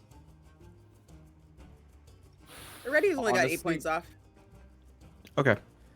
Probably I'm really Toddimus, honestly. I'm really looking like I'm really acting like I'm not hurt. I'm demonstrably fucked up. Go ahead and roll. Actually, I would like to make this a roll. You want a deception? I would like a deception or persuasion, whichever you'd prefer. You don't have to tell us. And Todd, give me an insight. 23. Oh, I can't beat that. Good. I ain't hurt. There's like So blood. you're buying whatever whatever Toddimus is selling. Bleeding out of an ear, like not well. The Toddimus will be fine. Todd has other things to worry about right now. And then I will send out. Well, first we'll do Todrigal, and he will go for a magical. What is it? Not magical. Sorry. He'll go for a bite attack with the Ifriti as he will do his thing. But I don't think a 9's not gonna hit. 9 is not gonna hit. Not gonna hit. Nope. Okay. Cool. Well, that's fun. And for bonus action, I think what I'll do is, no, let's go straight to my actions, and I'm going to go ahead and try and do. I'm gonna pull out my little hand axe, and I'm gonna try and do some swipes at the thing that's in front of me, the fire elemental. Do it. 23 and a 14. Both those are gonna hit. Sweet. The first one's gonna be 3 points of damage. And the second one's gonna be 6 points of damage, so 9 damage total. 9 damage total. Yep. Cool. At the end of the round, Todd Thani is going to sort of frustratedly touch his brother and hit him with a little cure wounds. 'Cause bards. 14, so it's going to give him 14 points of healing. And then he's going to sort of jump back over the bar and sort of head this way so he can see his son from across the bar. And Kavan is finally going to shake his little, like, he's going to shake his, like, stun for a second. He's going to look at the Ifriti, and he's going to throw a ray of frost at it. And that's gonna hit. And it's gonna do 11 points of damage. Da-da. And that will bring us to Lucky. Boy, this sure is lucky time. Okay. It's lucky time. It's lucky o'clock. It's lucky o'clock, and I forgot about my whole College of Swords thing that I have that I'm gonna make use of this time. So I'm gonna attack the fun little fire elemental in front of me first. Just straight up with my dagger. So we shall see how that goes. All right. Does a 28 hit? Yes, a 28 hits. Who are you attacking? It doesn't matter who. You're gonna hit whoever you're attacking. The elemental right in front of me. Yeah, that definitely hits. Okay, wonderful. All right, so I'm gonna roll the 1d4 damage. That is 8 on the slashing damage.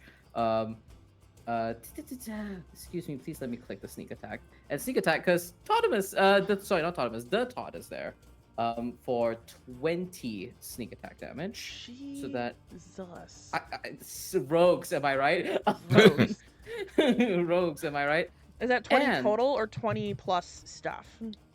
20 plus. Let me look at the history really quick so that I can tell you exactly. Thank you, darling. I got you. Hey, D&D Beyond, thank you. 28 damage total. Heard. All right, and so It's as a so part fucked of up. my flourish, Whenever I take the attack action, my walking speed increases by 10 feet until the end of the turn.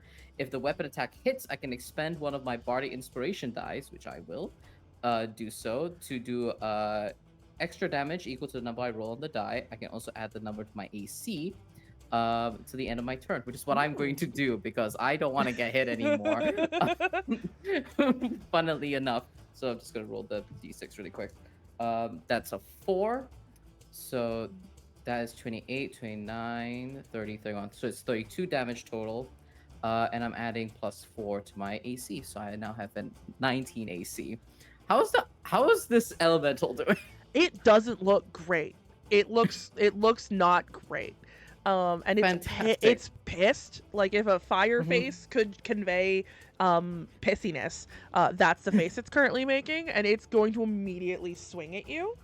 Oh, hold on. My turn is not quite done yet because he's going to see that this flame elemental is looking really angry and goes, the Todd, I think you have it handled here, right? Bonus action disengage. And I'm running. I respect it. I respect the fuck out of that. Where are you running to? I am running to help with the others. Yeah, that guy's not been hit yet, so I'm gonna be here because this, I think, elemental has not. Oh no, they've all been hit because Toddrigal fucking lit a bunch of them like with lightning. Thanks, Toddrigal.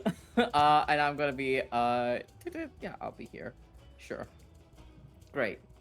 That's where I'm running to. Peace. So it watches you sort of like holler, and then run off, and it just turns on the Todd, and in response just punches the shit out of you twice.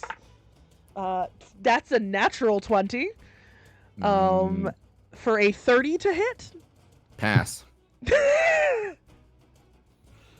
Oh, sorry, I lied. A 26 to hit. And then a 17. And then a 23 to hit. They both hit. I'm going to roll the crit. And fun facts in our house, crits do max damage and then you roll on top because it's funner that way. So we're going to do... This is going to be really nasty, Justin. I'm very not sorry. I was about to say, no, you're not. Don't lie to me. Don't lie to me. You're not sorry at all. I'm really not.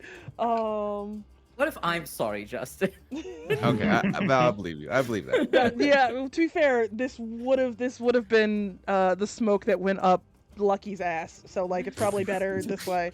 That's gonna be 34 points of fire damage. Oh, I take that like a champ, and I'll like spit out like a tooth, like a little charred bit of my, like a little bit charred bit of my face, and I'm just like rub it. Like, is that all you got? Oh, I mean, it's an elemental. I can't talk, so it just sort of like shrugs at you. And then the one over by Ireti is gonna look at this dragon that fucked it up and punch the dragon. Which is a weird sentence. Does a 14 hit your Drake? That will not.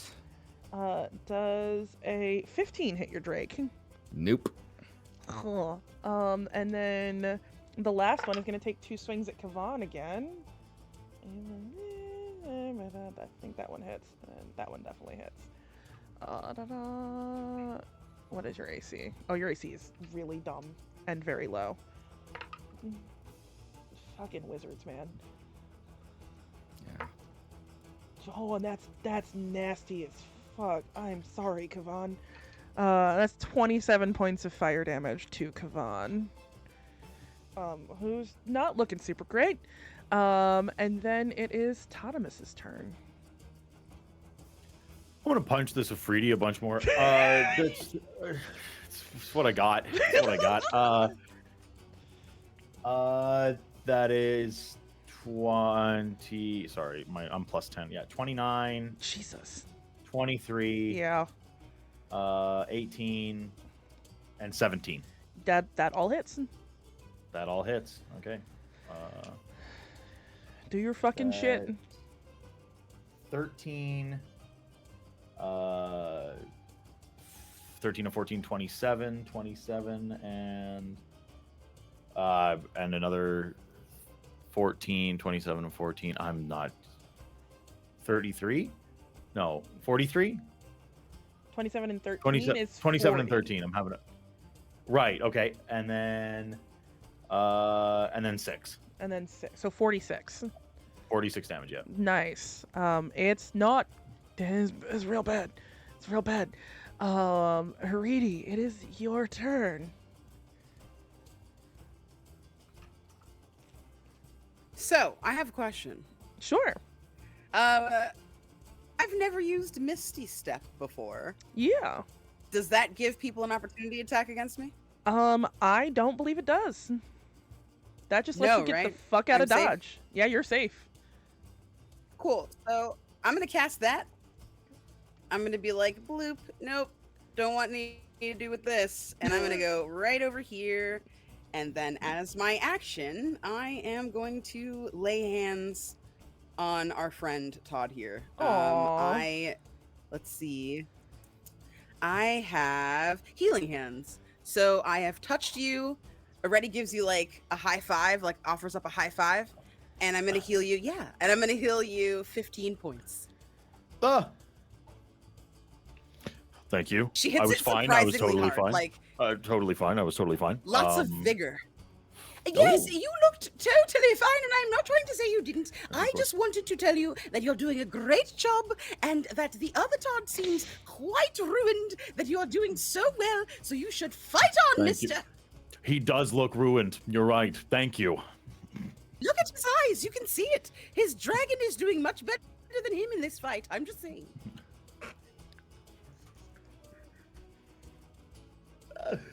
Of course. Also, I was just kidding. I was actually quite hurt. I won't tell anyone, don't worry about Okay. it. Your secret is safe with me. I can hear you.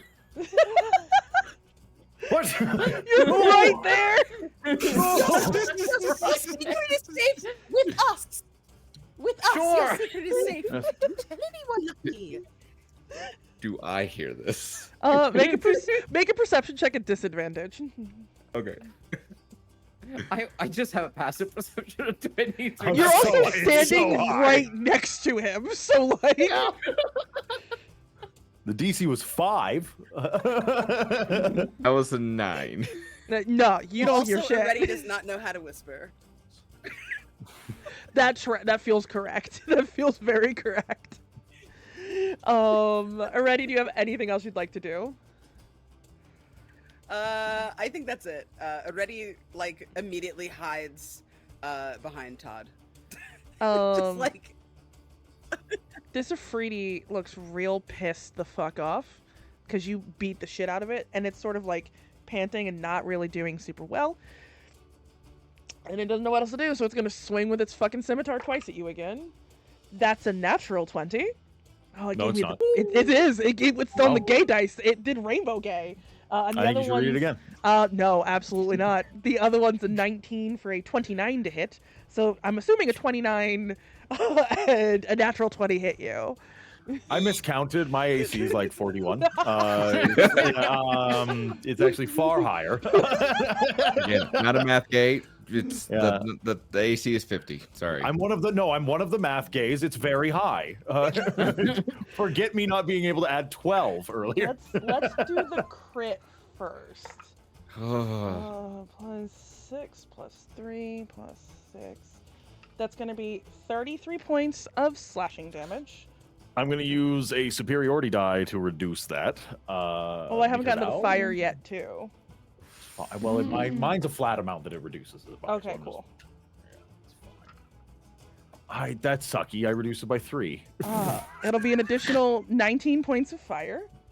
I'm down. Oh, well, then Ah. the second one would have, because that was the crit. So the second one would be 2 failed death saves. Yikes. Yay! Oh, I see that. I know. I definitely see that. You see his unwell. So I don't hear anything else. But once I see Toddimus goes down, it's just like, oh yeah, I'm the better of the two. Yeah. And it's gonna grin and then turn and look at Lucky, with Todd's blood dripping from its scimitar. and just sort of Hey, raised it beautiful. and pointed at you. The Todd, it is your turn. I will look and see as the Todd has fallen, and I am just going to fist pump in the air, and be like, "Yes, went down again," and I will snap my fingers and use a bonus action at the 4th level to cast a healing spirit directly onto Toddimus. And it will be a fae that will stand in front of him when he wakes up that is holding a little sign that says, "The Todd is the best." Toddimus, you will take 11 points of healing damage. Okay. That's fine. Whatever. And then that's my bonus action. My action, I will hit the thing with I'll hit the thing twice again. Go for it. First one's gonna be a 21. That hits. The second one's gonna be another 21. That hits. And we'll do 4 plus 7, so 11 points of damage. Oh, it's just hanging on. And then my Drake is going to try and do a bite on the lady. Do a bite on the lady. That's a weird sentence. Does a 27 hit? Yes! Then she is going to take... It's not as much fun in the other direction. She's going to take 11 plus... She's going to take 21 points of damage. You don't have to worry about the plus. How does your fucking dragon kill the Ifriti? He's going to bite, he's going to jump up and it's going to go like anime black style, like black and white style, before it lurches onto her and she just goes shocked with his lightning bite before she keels over it. So she's sort of holding this sword, dripping in blood, pointing it towards Lucky, like she's about to strike. And the second the blood starts to drip from the sword, you just Lucky watch as a drake sort of leaps into the air and then sends shockwaves of lightning electricity from its maw as it just bites down on the head of the Ifriti, watching it crumple into ashes into the fire. like grabbing the face of a baby dog. Lucky grabs the sides of Todrical's face and goes, "You beautiful little creature, thank you." Todd, then he's going to look around, and he's going to cast Dimension Door, and he's going to shift from where he's at to over by his son to protect his boy. And then Kavan is going to look at the very effective Toddimus and just go, "Oh, you look fucked up, but like useful. So here," and he's gonna snap his fingers, and you feel sort of an electricity shoot through your entire body as he casts haste on you. Oh. Haste the monk. Haste the monk. Haste the monk. And Lucky, you are up next. Lucky takes a free action to wipe the sweat that's on the top of his head from seeing death in the eye. He's gonna shift right across to this particular elemental, unsheath his rapier because it's time to get serious.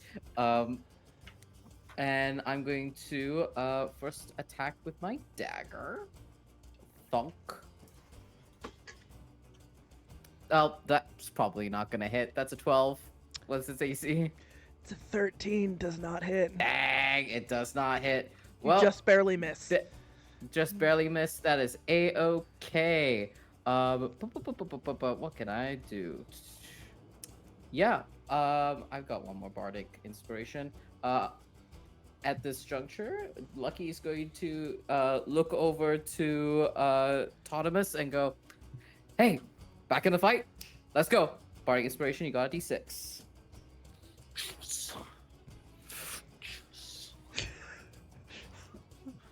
Let's go, monk. Hasted go, away. Hasted let's monk go with monk. bardic inspiration and a +2 bump to their AC. That's not gonna be a problem at all. No, of course not. In fact, I'm gonna make it easier for you. I'm just gonna shift over here. Enjoy. You have ease of access.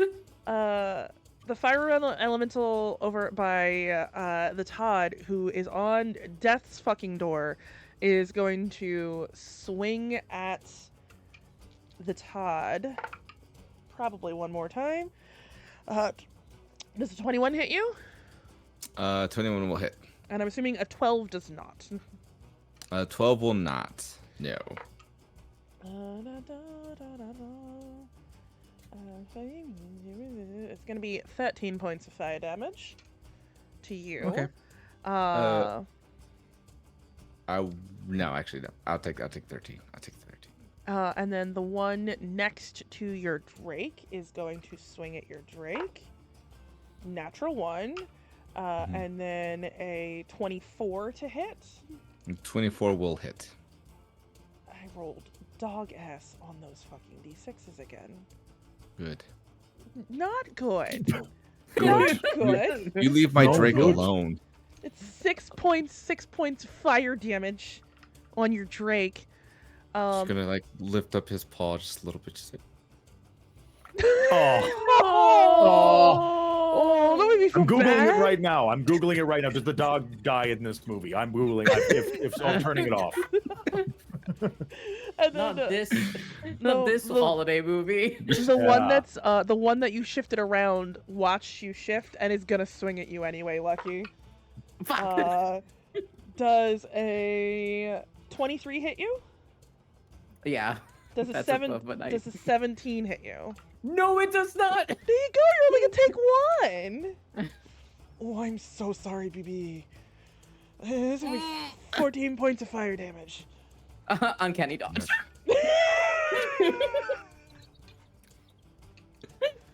Respect. No, thank you. Respect. Respect. Is that half it? No, thank. Or Yes. do you take the? Okay, yeah. So 7 points of fire. No, thank you. No, thank you. I don't want to. And that will bring us to the hasted fucking monk. Do your thing. Toddimus gets up off the floor. He takes off his shades. He pulls a different colored set of shades out of a breast pocket. It's time for maximum over, Todd. Oh, I hate it. I hate it so much. And he is going to move a single, like he's just moving like a single step. Hold on, I gotta pull up. Oh my gosh, where is it? Too many tabs open. There it I don't know is. what will that's move like right, at all. bam, right here. And then I know it's gonna shock you guys. I'm sorry, just stay in your seats. He's gonna punch this fire elemental a bunch of times. Again, someone tell Connor that we need a maximum over Todd monk. Connor. Okay. That's 29. That is a 24. Yeah. That's an 18. Yeah. That's my regular attacks. Okay, I'm gonna key strike. Do you want to for do you want to do 7. your damage for those first? Maybe. Yeah, I got. Yeah, okay. Yeah, sure. That's your DM saying do your damage for those first. Okay. 15. Just in case. 25. How do you end this fire elemental? I'm going to punch into the core of it. I'm going to grab whatever the little like ethereal fire core thing is that's inside of it and just that's right. Todd time. And then I'm gonna move right over this way, and I'm gonna key The last strike one we can always because that was only 2 of your hits, right? Before or was that all of them? That was 3 hits, and now I'm going to use a key point to flurry of blows. Oh, do it. Awesome. 15 Hits. 14. Hits. Awesome. Okay. For 11, 10, so 21 points of damage. Cool. Boom.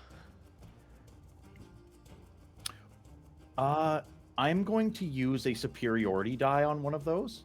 Okay. I only get 2. My one last superiority die. Yeah. To deal an additional 6 points of bludgeoning damage.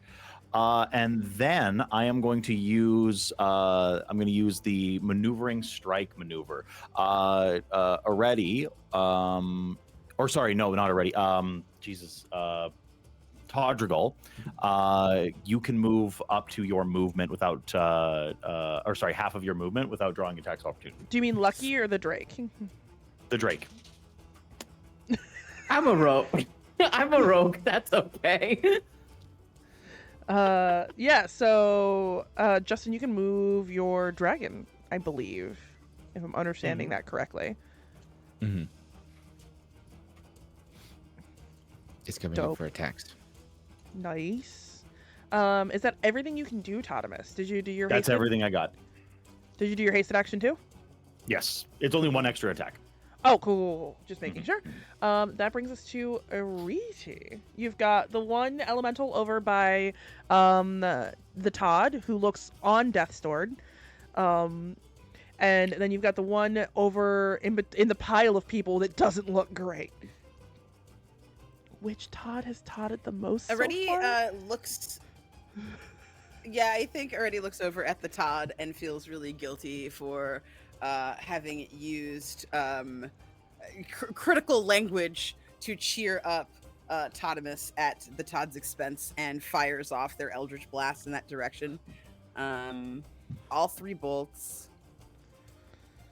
The first one is a 25. Hits. The second one is a 19. Hits. And then the third one is an 18. Hits. Okay. So that's 11.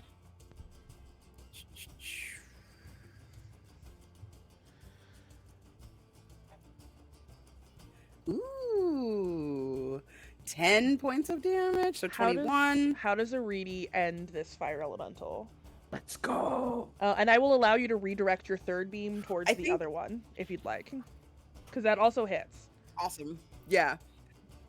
Their AC's the Rad. same. Okay. So So how do you put down the one that's in the pile of your friends first?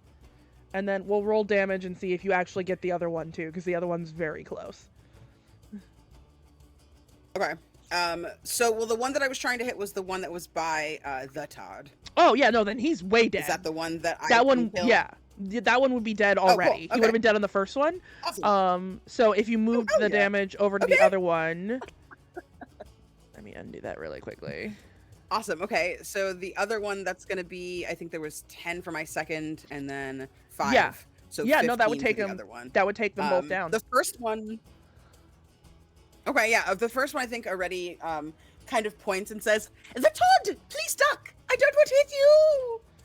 And just kind of like looses their bolt and like hides.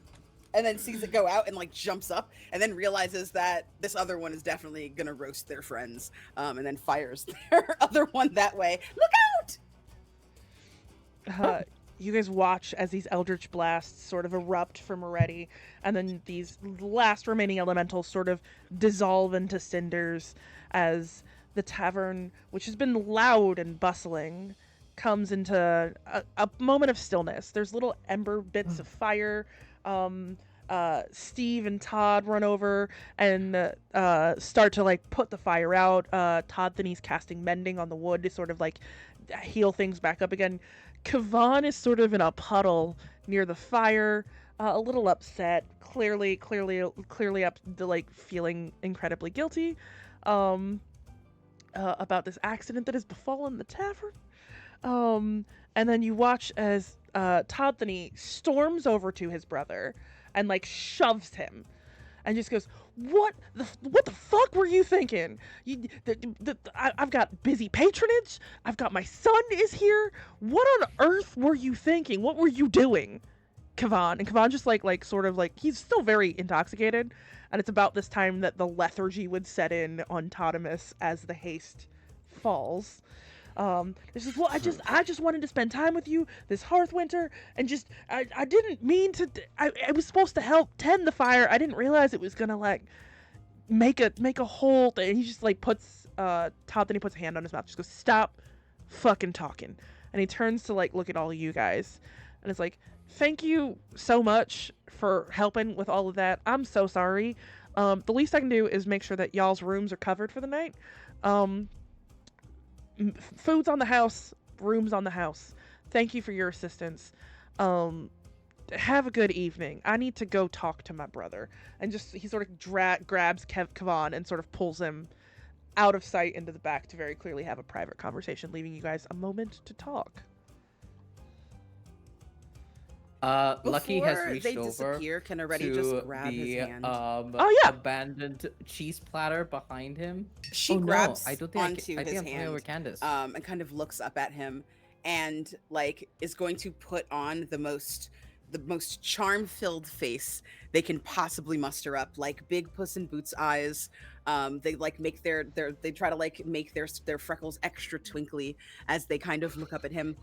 Please, your brother, he had quite a thoughtful gift for you to help you manage your establishment. Please don't punish him for this. I am the one who kicked it carelessly into the hearth and made this horrible wreckage of your Hearthwinter event. Please go easy on him. He loves you so, and I wouldn't want to see, despite my friend Lucky's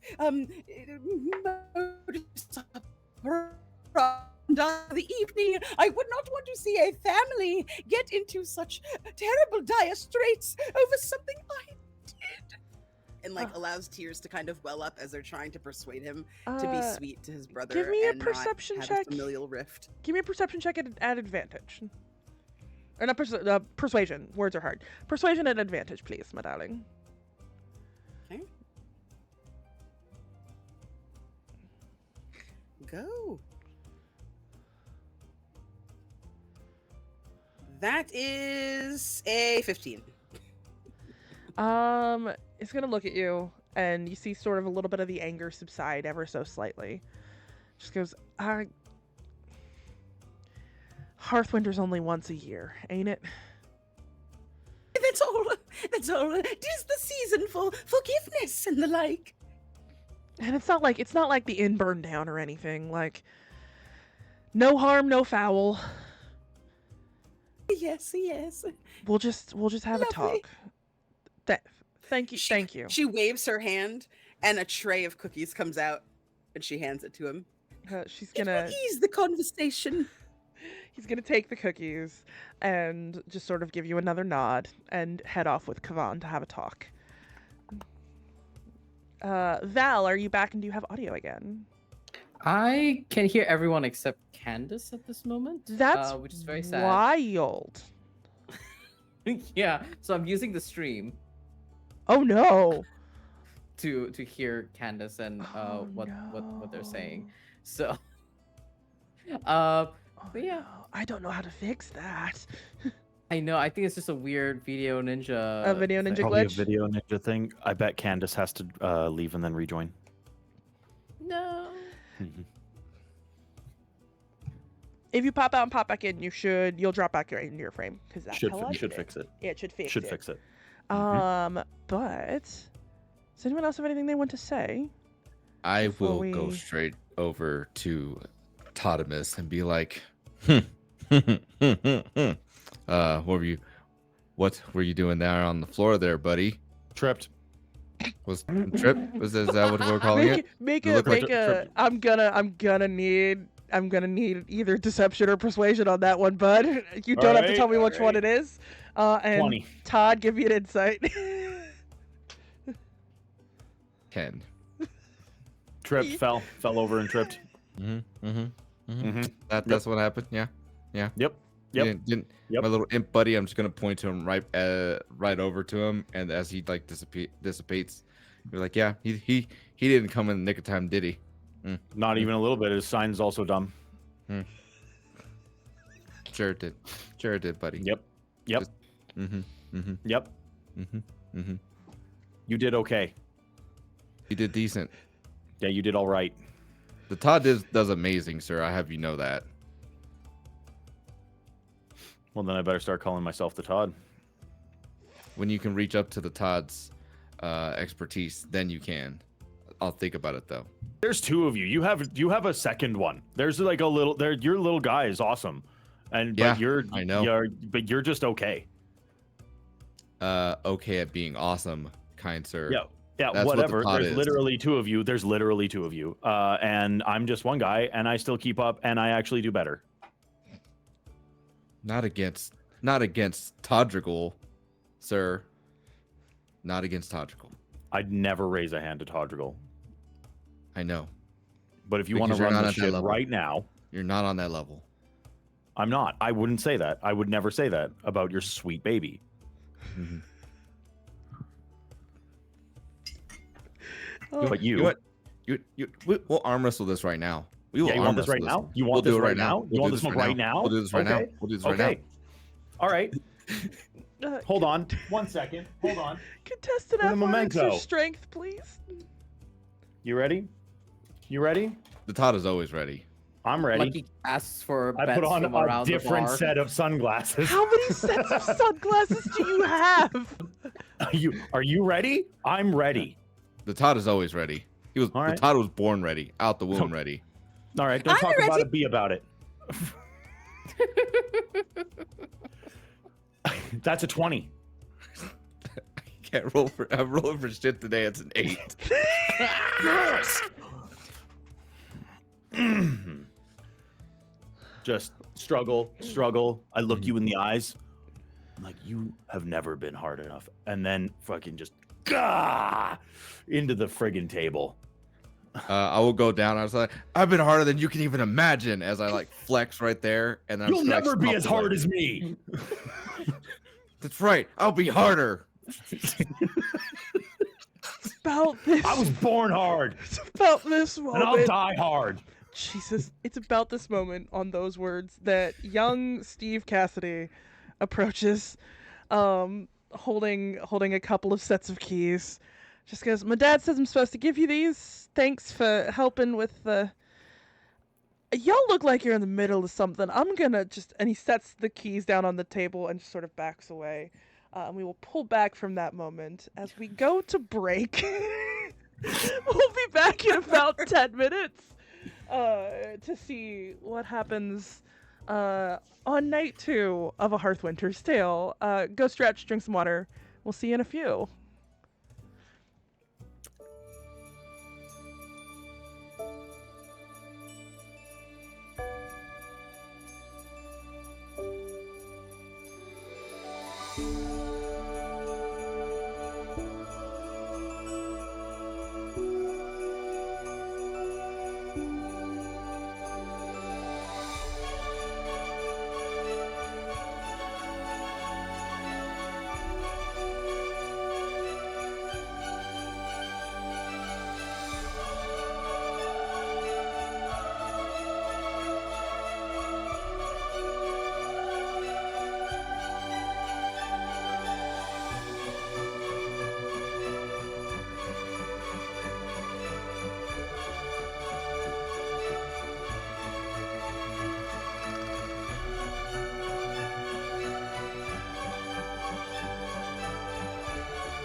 As we weave and wander and move away, may we all hold the light that we gather.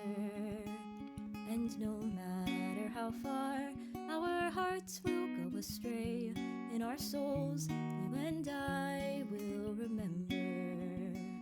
Raise your voices now as the day is growing dark. Gather round and share news and stories round the hearth. Come what will, come what may, we will never be apart. In our souls, you and I will remember.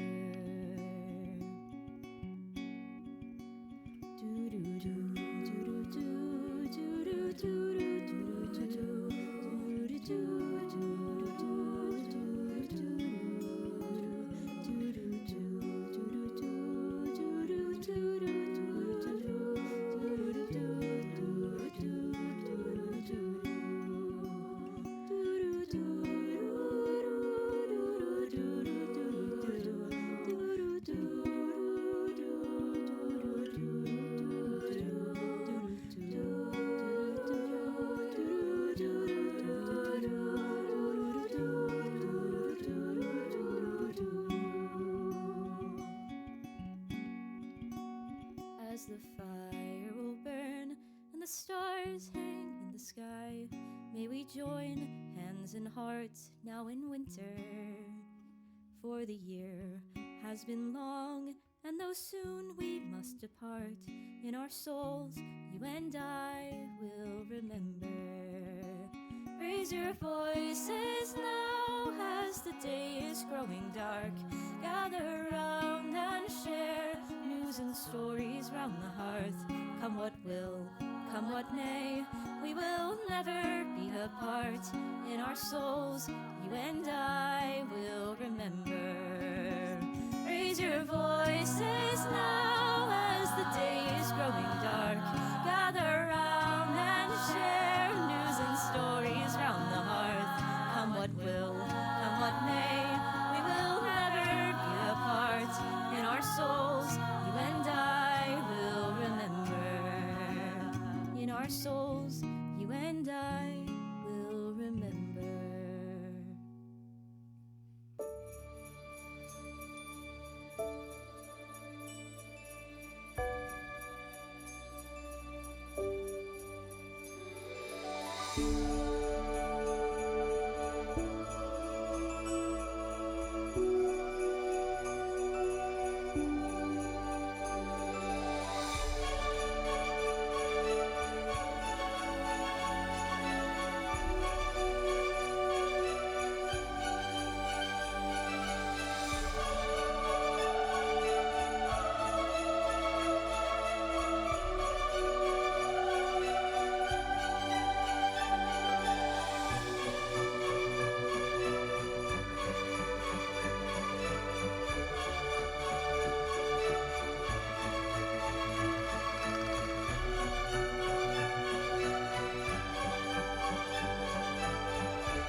we're back, y'all. I got me a peppermint cocoa. Apparently Aaron pounded half a rotisserie chicken on break. I ate half a chicken. So we're gonna get back into it. Before y'all would have had, was there anything you guys would have done before you headed to bed for the evening? Because yes, you get a long rest. I finished all 14 of those wines. Can I have a Constitution saving throw, please? Just to show him up, I finished 15. Can I have Oh my a God. Constitution saving throw, please? I just eat Probably. the meat and cheese platter like a normal person. Respect. Where's my saving? Oh, right, first page. 14. 17. You guys are both okay. You don't like have any ill effects from the copious amounts of wine that you consume. A little bit of a headache in the morning, but not like nothing you haven't managed before. Anything else from the evening before? Oh, you had to take off your regular glasses and Oh put my your shades gosh. back on? God forbid. That's better. Jesus. It's Todd time. Yeah, was there anything else that happened before you guys went to bed? Push-up contest, drunk as all hell with the Todd. That's about it. Oh my god. Important question: do we get our own rooms? You were given 2 rooms. It is a crowded night, so how I'm would you... rooming with Ireti. It's a de facto rule. The Todds room together. Yeah. Yeah. The moment Like that we the could all keys have our. Ireti looks right at you, Lucky. Yeah. Like, don't make me say it. Yeah, Don't yeah. make me He's say that I lucky want a room. while they're having their whole thing, like uses his like dragonborn tail, just lifts his like our set of keys, and it's just like, let's go. Just quietly sneaks away. Give me contested athletics or strength if you want to have a fucking push-up contest, you goddamn buttholes. Definitely athletics. 24. Jesus Christ. Think you're tough. Damn it. Punk. Honestly, light work. You got nothing. Yeah. You can't You do know this. what? Some of can't us touch have to this. carry the team more than others. Just saying. Yep. Well, I know what that's like because I do it every day. Do you? Do you though? So I got big shoulders. Do you So I though? got a strong back. Yep, Baby calves absolutely. though. Baby calves though. Yep. Oh yeah, you think so? Yeah, I saw you skip leg day the other day. Huh? Yeah. You ain't tough. Calves still bigger than yours. Calves still bigger than yours. And Yeah, I'm but it's much about better. but it's about tensile muscle strength. I'm wiry. I'm real wiry. Yeah. Corded muscle. Corded. I'm gonna like lift my leg up, pull my pants up just to be able to show the calf and be like, there.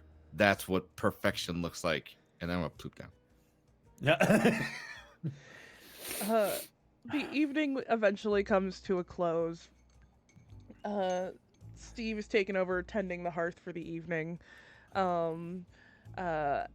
you guys all drift off into slumber, and the following morning comes through, and bright and early, sun rises, birds chirping.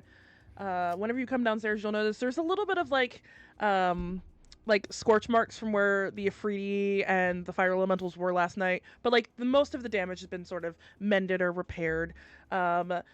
Grace is sitting in the corner with her ukulele, like lightly strumming the beginnings of the familiar Hearth song that you guys all know, but she's not sort of singing, she's just sort of practicing and tuning the ukulele to make sure it's ready to go.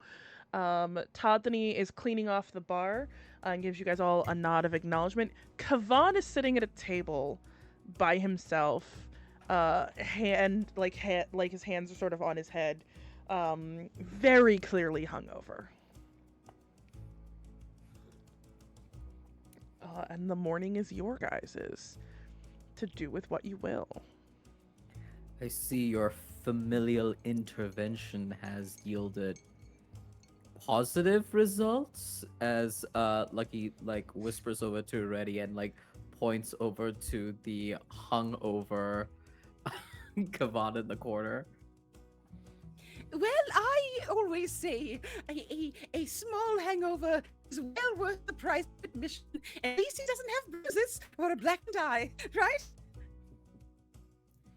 Right. I guess. And he like leans back as he's like taking a sip of like some sort of like warm tea.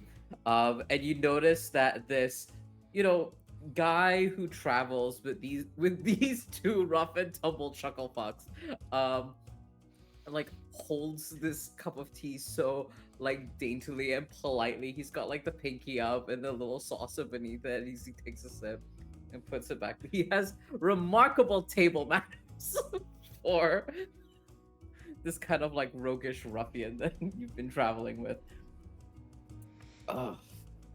So I knew there was a little more to you already. I saw you lose a little bit of your temper yesterday. That was fun. Yeah. I've been working on it. I really do not relish losing my temper in such situations. I feel it is the mark of an unrefined person to just fly off the handle anytime that you get a little bit annoyed. And you see like a little bit of like fire kind of like shoot up from underneath, like in her footsteps, and like her hands get really, really warm. You can feel it kind of rolling toward you. And then she kind of gets really self-conscious and it all goes And this is why it's important for us to count when we are upset and drink cool drinks and think of wonderful calming things. That is what you should do, and not listen to whoever that is speaking to you and threatening your very life for more magic spells to do awful things. You don't listen to that voice. No, never. Lucky's Anyway, going you don't snore very loud. Lucky's gonna look you up and down and look for like any like weird signs of how you slept, and then you ask him a question. He goes, no, I do not snore. No, I slept well. And then he kind of like sees you kind of like regain that control, and he like dips his spoon back into his like little oatmeal and like eats another spoonful before he's like, but you know, it's okay to let go sometimes and No. let loose. No. Let loose. Letting loose is for scoundrels. No offense. None taking. I'll watch you and enjoy you and the others in doing your whatever Whoa. it is that you do and that the Todds do, and I No, don't group me with them. We've traveled for a long time and we're really good friends. But whatever those two are doing, we've been traveling for years. I still don't know what they're doing. I still don't get Really? it. No. I Oh. honestly at this point I'm just like, I don't know, get a room and sort it out. Whatever this is. This sexual tension, not sexual tension, duke it out over there. You know, Well- that's kind of the way I see it anyway. My resolution for Hearthwinter was to do no more love potions because I'm trying not to stir the cauldron, so to speak, anymore. But I would be really interested in, well, if they're going to smooch and I'm going to miss it, can you call me over so I can take a look? I just want to see what they maybe do when they're all entangled. Lucky leans forward and just goes, "You brew actual love potions?" Well, I used to, but I'm turning over a new leaf. Noted. And Lucky shares this conspiratorial look, breaking the fourth wall, just directly at the camera.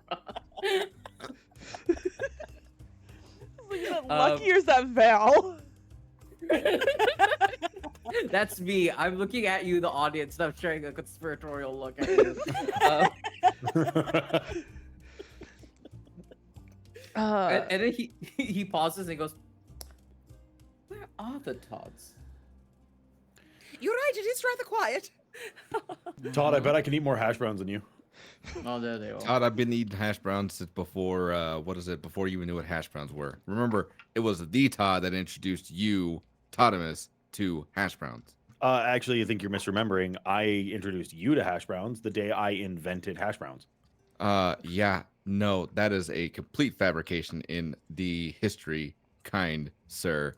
I, the Todd, introduced you to hash browns. In fact, you, last time I saw, were eating this weird, soupy looking grain that is oats, that's what it is, out of a bowl along the side of a road. That's how the Todd found you before the Todd made your life better. Listen, I love oats, and I love eating them at the side of the road. That was a choice that I made intentionally. Right. Yeah, Right. It wasn't a sad thing. I wasn't sad. Mm-hmm. Mm-hmm. Uh-huh. And how much better has your life been since the Todd entered your life?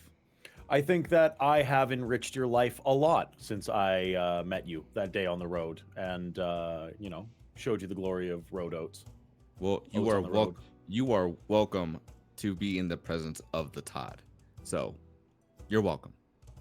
What can I say? I don't accept that. I don't accept that at all. You're You're gonna have to welcome. accept that. No, I don't you're have to welcome. accept anything. No, you're welcome. No, you're welcome. No, you are welcome.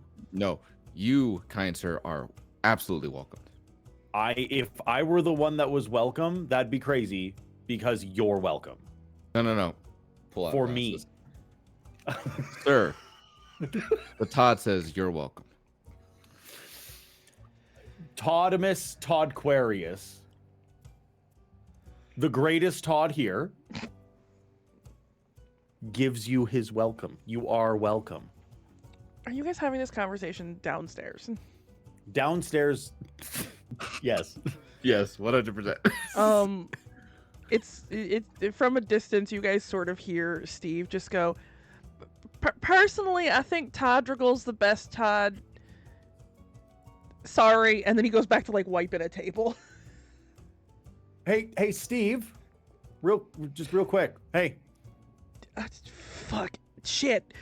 Steve, the Todd requests your presence. Yeah, come here. Sort of comes over and just like looks down at his feet sheepishly.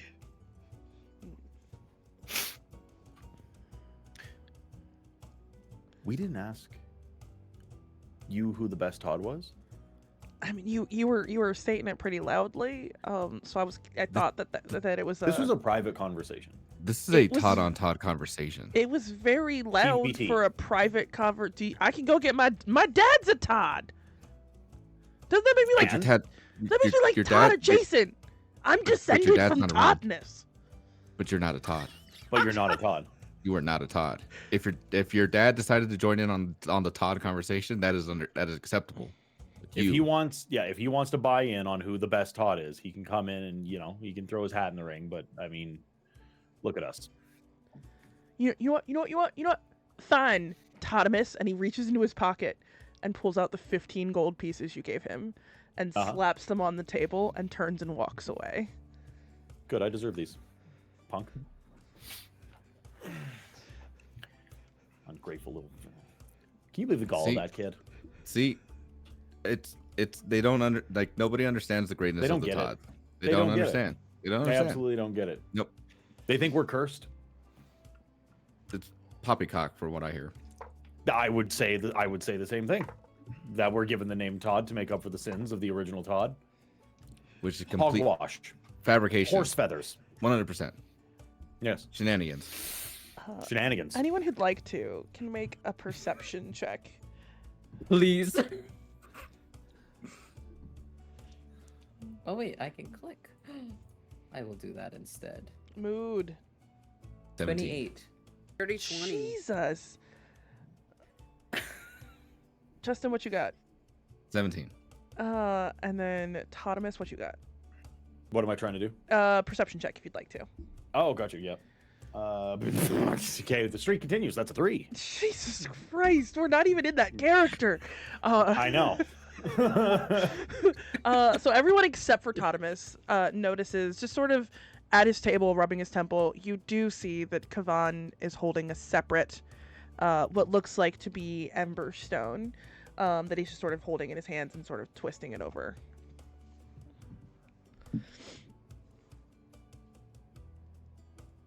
Do I need to be afraid about another influx of elementals attacking us again? or is that okay? Are you asking me or are you asking I'm asking Kavan? Ready. Already It's- is like staring, and then the second that you say that, she like breaks her attention and like looks like she's been caught and like looks at her hands. What was that? What was that? What was that? Why'd I you react that way? The elemental last night was it might have been my fault. I did a little bit I was very robust in my reaction and I may have done an oopsie, but I will not do that again. You have nothing to worry about, Lucky. It shan't be my fault this time. Probably. For the audience at home, Lucky fully does not think that what happened yesterday was Reddy's fault. He fully believes that it was inevitable. That at some point an incident or disaster was going to take foot. He really just sped it along. Much to his delight and excitement.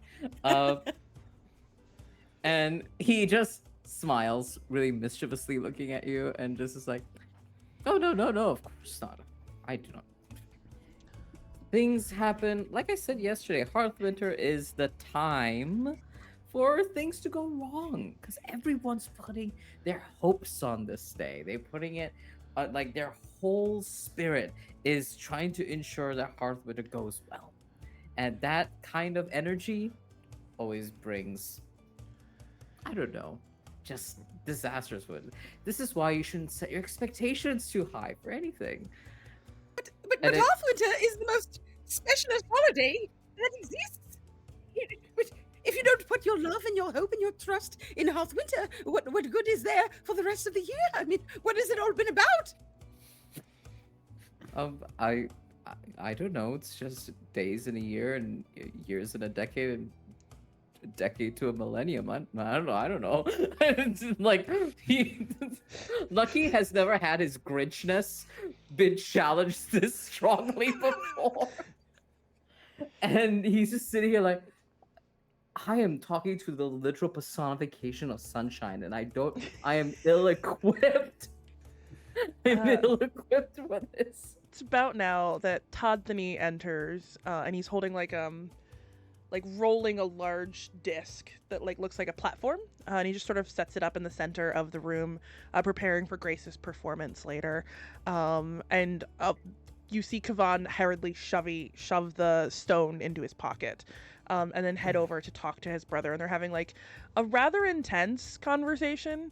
If you'd like to do an insight or perception, Yes. you're welcome to see if you can pick up what they're talking about. Perception, because I'm busybody. I want to know. Go for it. I'm beating everyone's shit. 22. You're not catching every word, but you're catching a lot of them. They're having a conversation that's very clearly them sort of smoothing things over a little bit.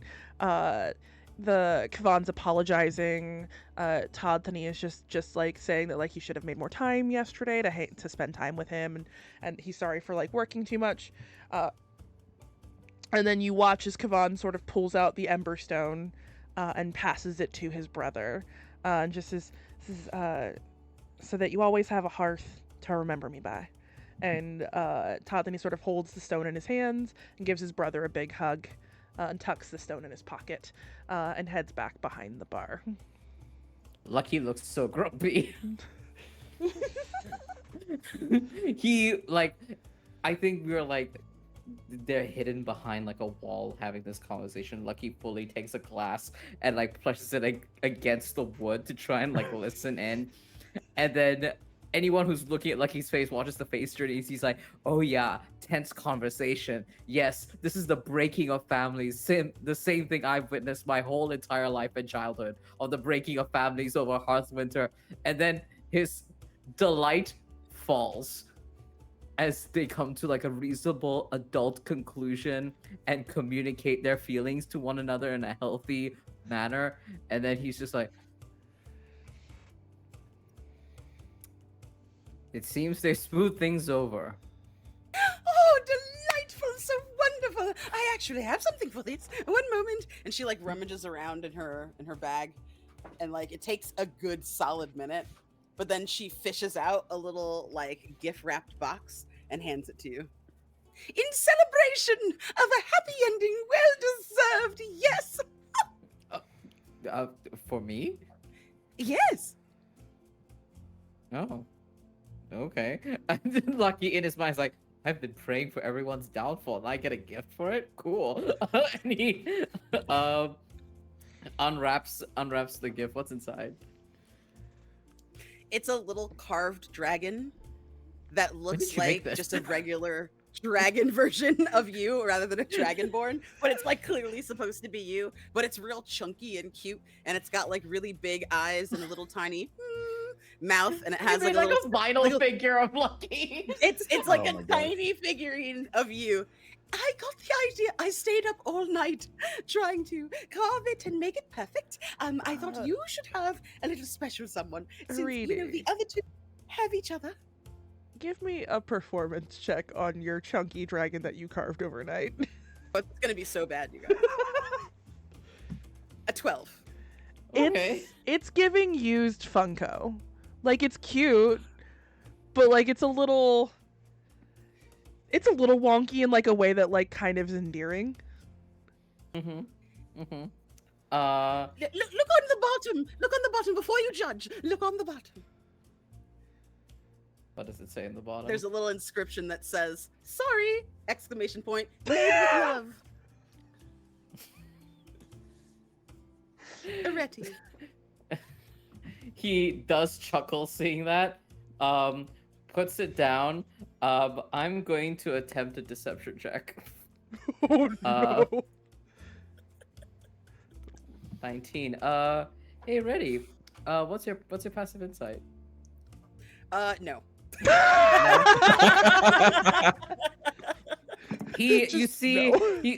you see him act pretty coolly about it, of like, this is pretty neat. You made this yourself? Yes, I did. I actually, well, I thought that was rather obvious. It's not very good, but that's okay because it's made with love. That's cute. And he sets it down. Internally, Lucky is like, this is the nicest thing anyone has made for me for Hearthwinter. No one's made me a little gift before by hand. Wait, don't smile too much. Already can see. No, don't smile so much. 3 sizes that day. Yeah, the second you look up at Ireti, they're like even closer to your face, trying to like measure your response. Hello. It's good. Good. You don't hate it. That's much better than I thought it was going to be. No, I do not hate it. I think it's cute. She like does like a little twirl. And for once in his life, Lucky actually smiles sincerely Aw. and not a shit-eating grin. It's about Yeah, this Ireti is time. looking around like, is anyone else seeing it? Does Uh, anyone see? well, that depends. I don't think the Todds are. They're probably still bickering about hash browns. I don't want to speak for the Todds, but I'm assuming they're just still arguing. I'd like to be eating the hash browns by now, actually. Yeah. I do you guys It's are just eating like the a hash brown. staring contest of Jesus as we're Christ. eating the thing. It's about this time that you're noticing that the tavern is starting to fill up. People are very excited to see Grace the Ghostlight perform the Hearth song. You guys managed to eat your breakfast, and everyone has been told that around noon is when the song will start. And the tavern is getting pretty full by this point.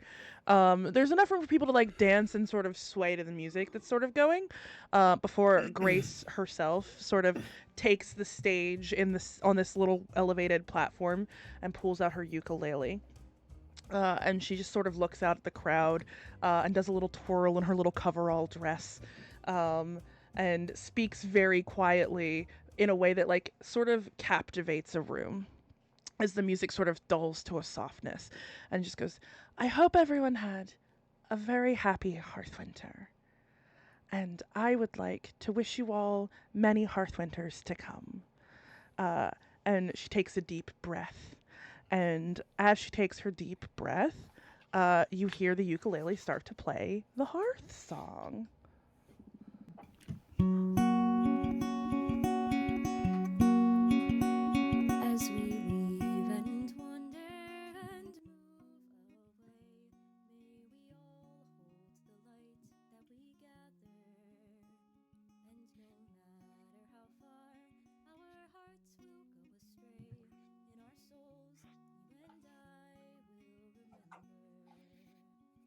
raise your voices now as the day is growing dark. Gather round and share news and stories round the hearth. Come what will, come what may, we will never be apart. In our souls, you and I will remember.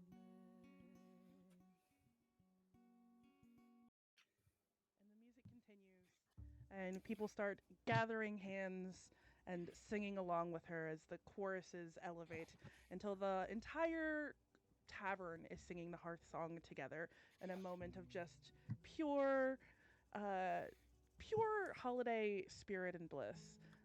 It reaches the point where you notice Kavan reaches over and sort of encourages Toddthany to join in on the dancing, just sort of holding his brother's hands and gently sort of swaying to the music. And as Toddthany is dancing, anyone who'd like to, can you make a perception check for me? I will always say yes. 9. Jesus Christ, Aaron. 31. Jesus Christ. 18. 16. Ireti, this is so fitting. You are the only one who notices as a small rock falls out of. I said.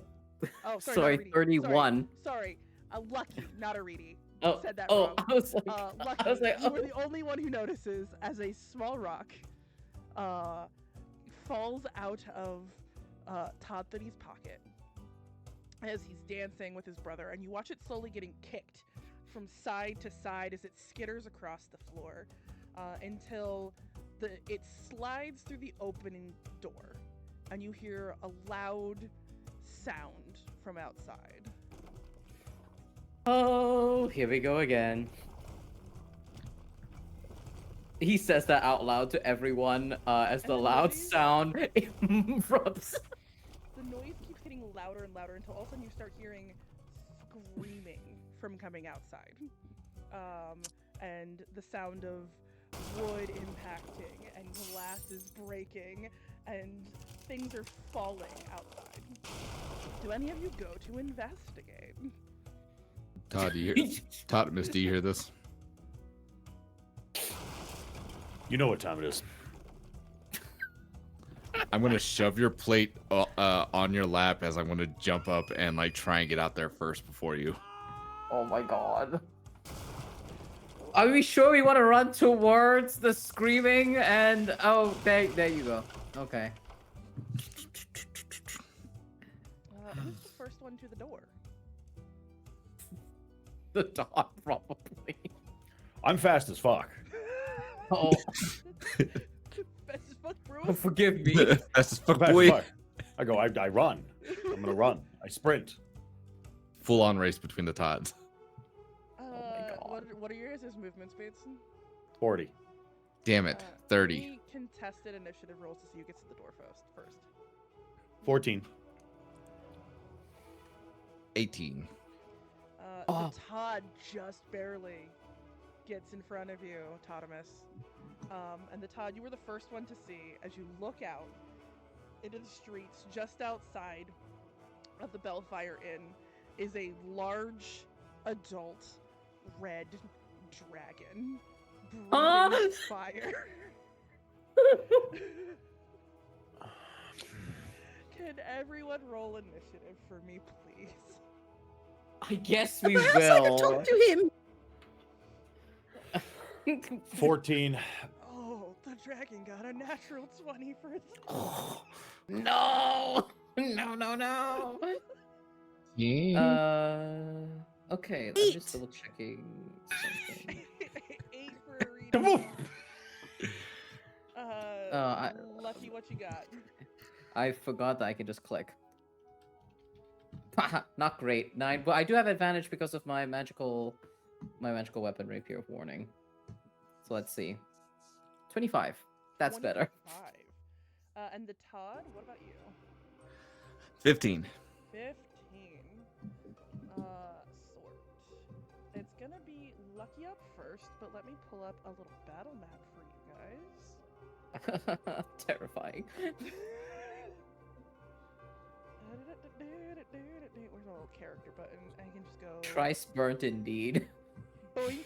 Got a big old dragon right there in the street. And then we got, let's say that's just right there. We got the Todds right there. And then you guys are still inside of the tavern. So you're gonna You have to work really just put a whole. That's a whole ass dragon. That's a whole ass dragon. That is Yeah. a whole ass dragon. That's a whole yeah. It's a whole ass dragon, y'all. That Dragoosey just for everybody to see. It's a whole ass dragon, man. Y'all are level 15. Okay. You're level 15. And then inside the inn, we Just also a little have, shy we have though. Kavan. You know what else we are? The Todd. Todd.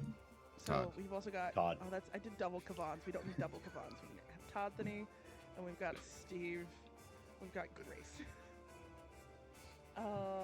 Lucky, you are first to attack. You're gonna have to head straight out of the tavern first, so you cannot go at an angle here. You're gonna have to go like up, and then you can do what you want. I'm just seeing how Lucky wants to do this. and I guess he does have to leave the tavern for this to work. Have to leave the tavern for this to work. You see Lucky put down his bowl of oats. He gets up and he just mutters to himself, walking towards the door.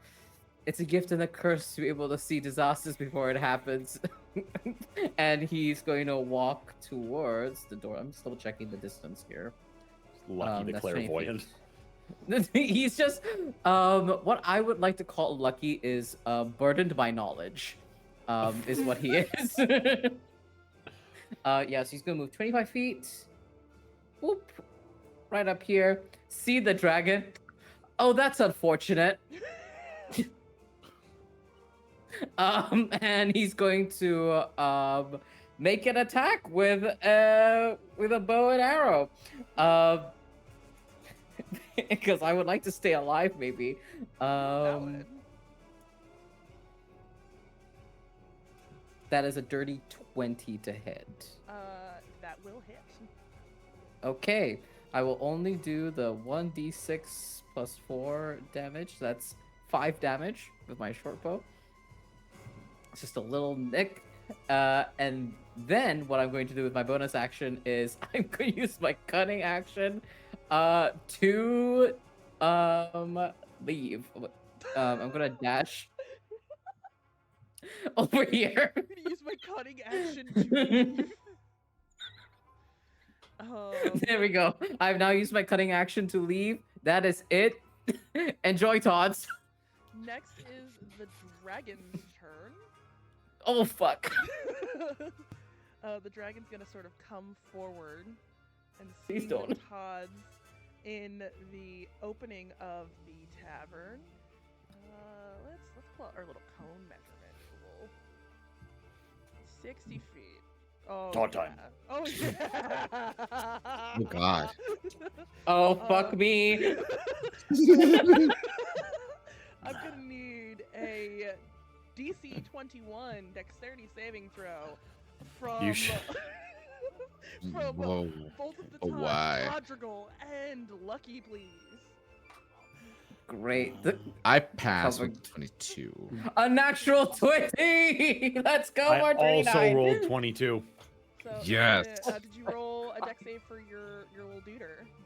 I'm doing that right now. Let's see what it Roll does. 18d6. But Jesus Detailed with a Christ. 7. So Todrigal's gonna Rip. take full damage. I'm so sorry, Todrigal. That's a lot of that's not that bad. So Todrigal's gonna take 54 points of fire damage. I'm going to use my reaction to do the reflexive resistance. We are within 30 feet of each other. We can use reaction to give either myself or the Drake resistance to that instant of Dimaggio. Ooh, okay. I'll take cool, half cool. that.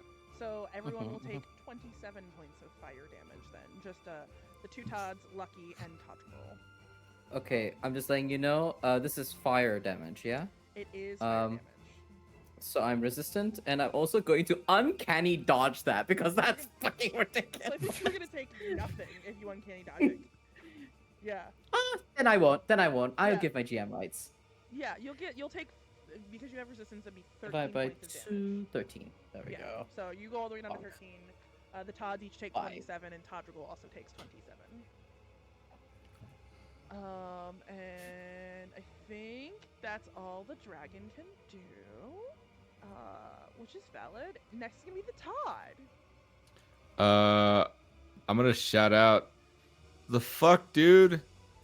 I'm the Todd. Why'd you do that? What's your deal? Well, you'll also notice the fire starting to lick up the sides of the tavern by the door, where he like blew fire into the door of the tavern. Uh-oh. I will also have said this in Draconic too. Oh. Okay. The dragon's just gonna look at you,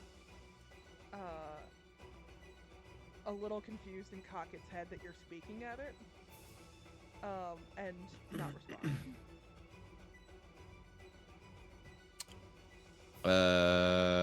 I'm going to.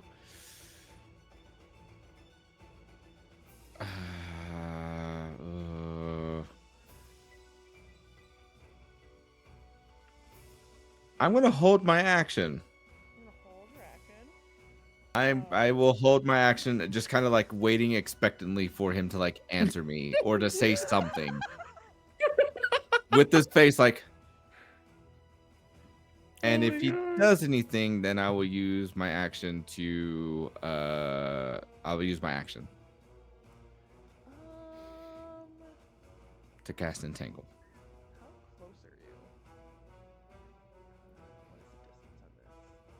What is the distance on this? Nah, I can't do it. Cool. Dragon's just gonna look at you, not respond. And then, oh wait, no, am I 10 feet? I think I'm 10 feet from you. I am 10 feet from you. It's gonna use a legendary action to swipe you with its tail. Rude. So I'm gonna roll a 20. Does a 30 hit you? No, it does not. I raised my magical shield of sunglasses to block it. Whitney, you're such a shit.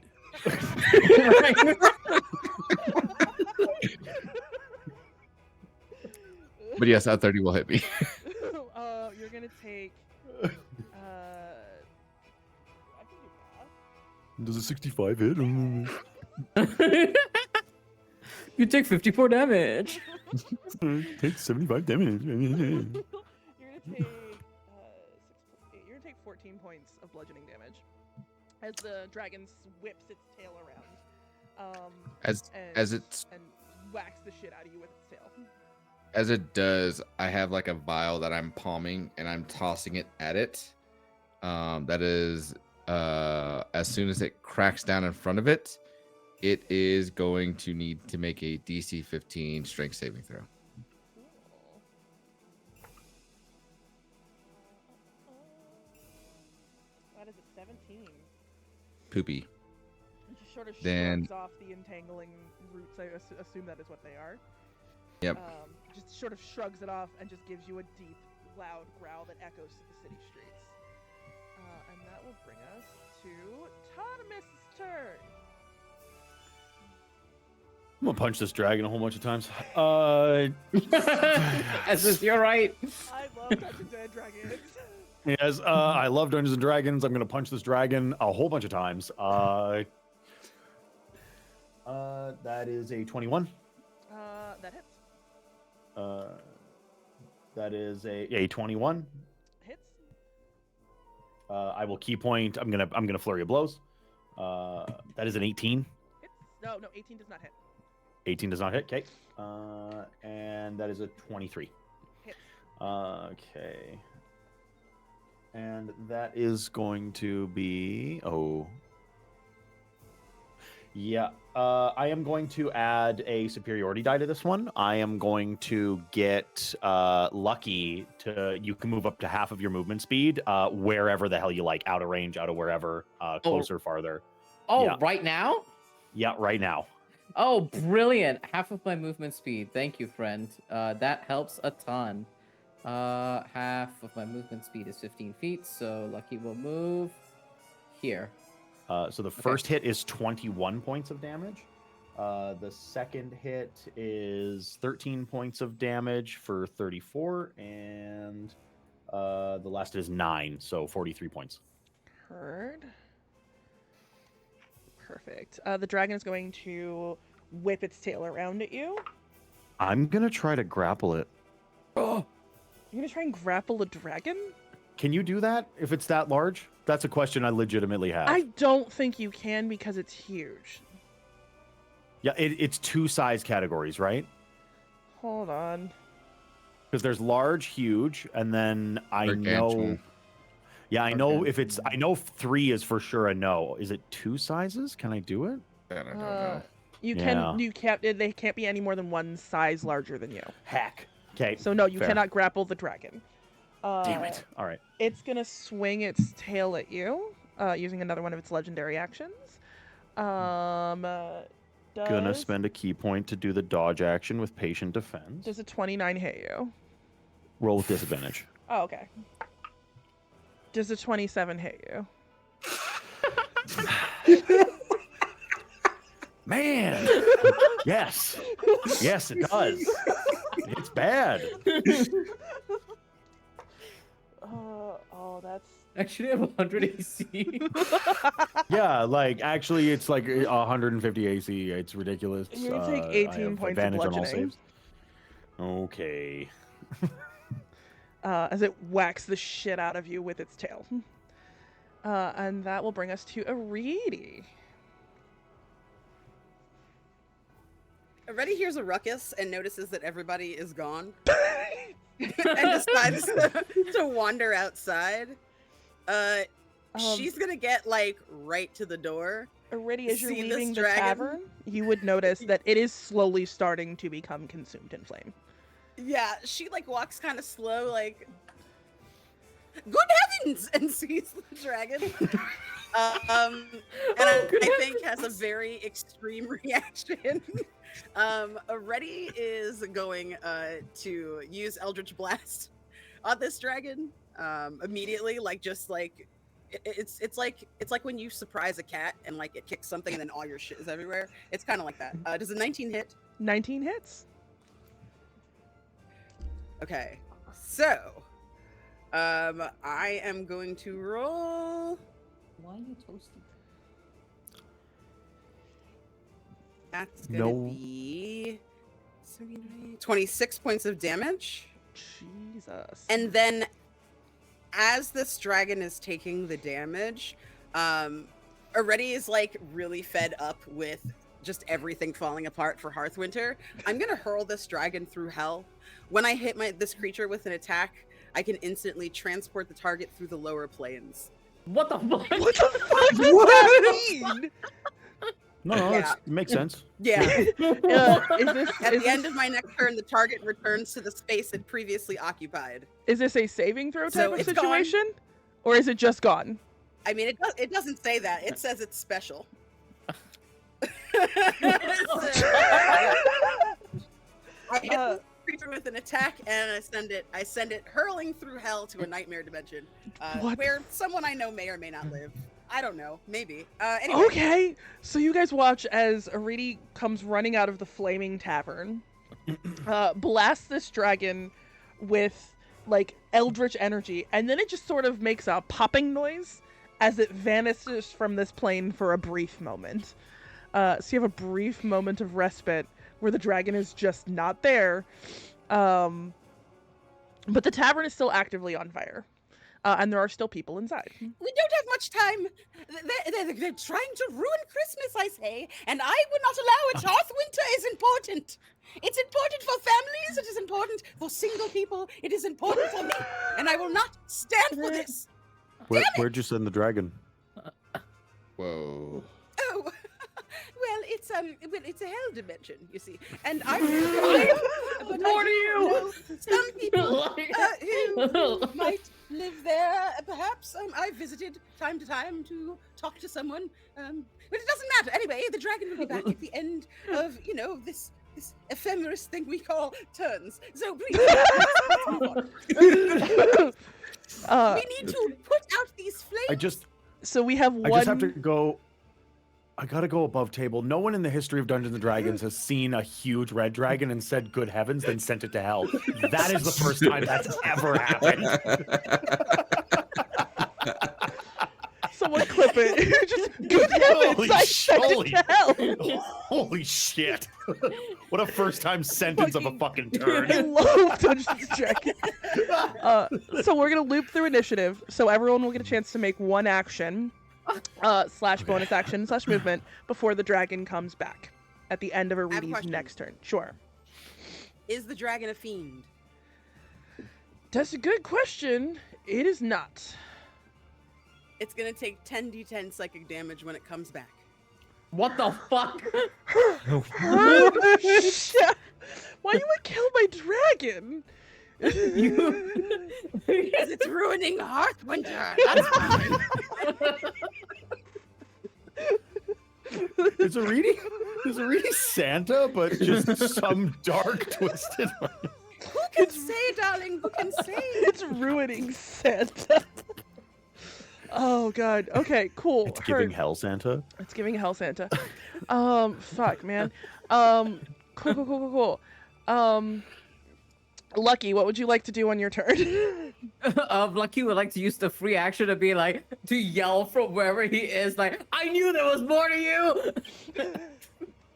But then in the respite of everything, it's just like, fuck, oh god, alright, so how on fire is the inn? This is an important question. It's already, the front facade is already consumed in flames. It's evacuation time. It's evacuation time, not salvage time. Not salvage time. That's A-okay and fine. You are seeing people slowly sort of crawling out of the windows because they notice there's a commotion right outside the door. So there's people like crawling out of windows and stuff, but you have not seen any sign of Todd, Steve, Kavan, or Grace the Ghost Slide.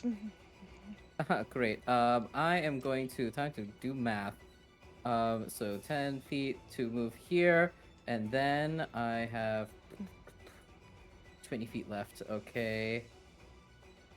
Okay, if I dash, I can maybe get to Steve.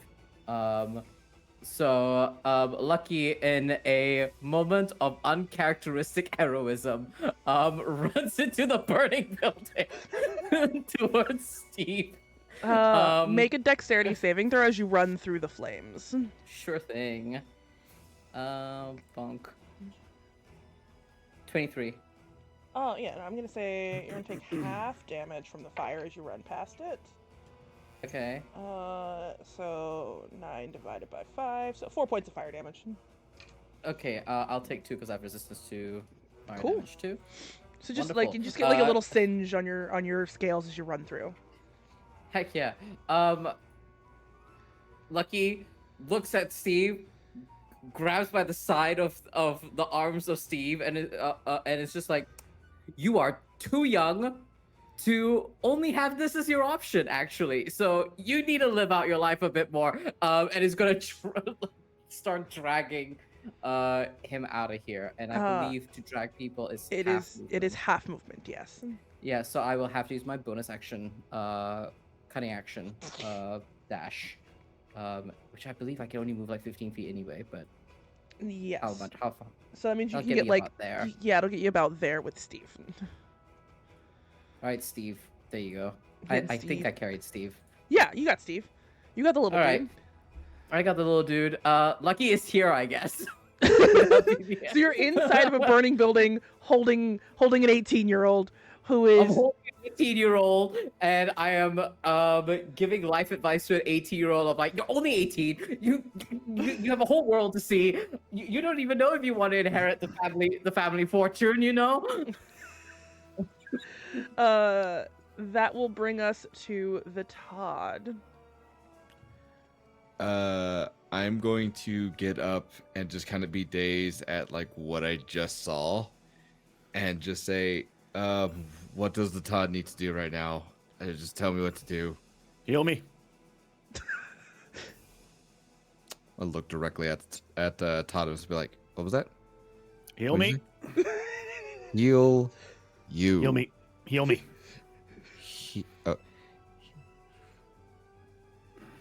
savor this moment. Yeah, And I'm earn gonna- this one. Earn this one. We're fighting a dragon. Fighting a dragon. On a scale of 1 to 4, how bad are you hurt? On a scale of 1 to 4, I'm about a 3. I will go over and do 3rd level cure wounds on Toddimus. You will get 32 points of healing damage. That might be full.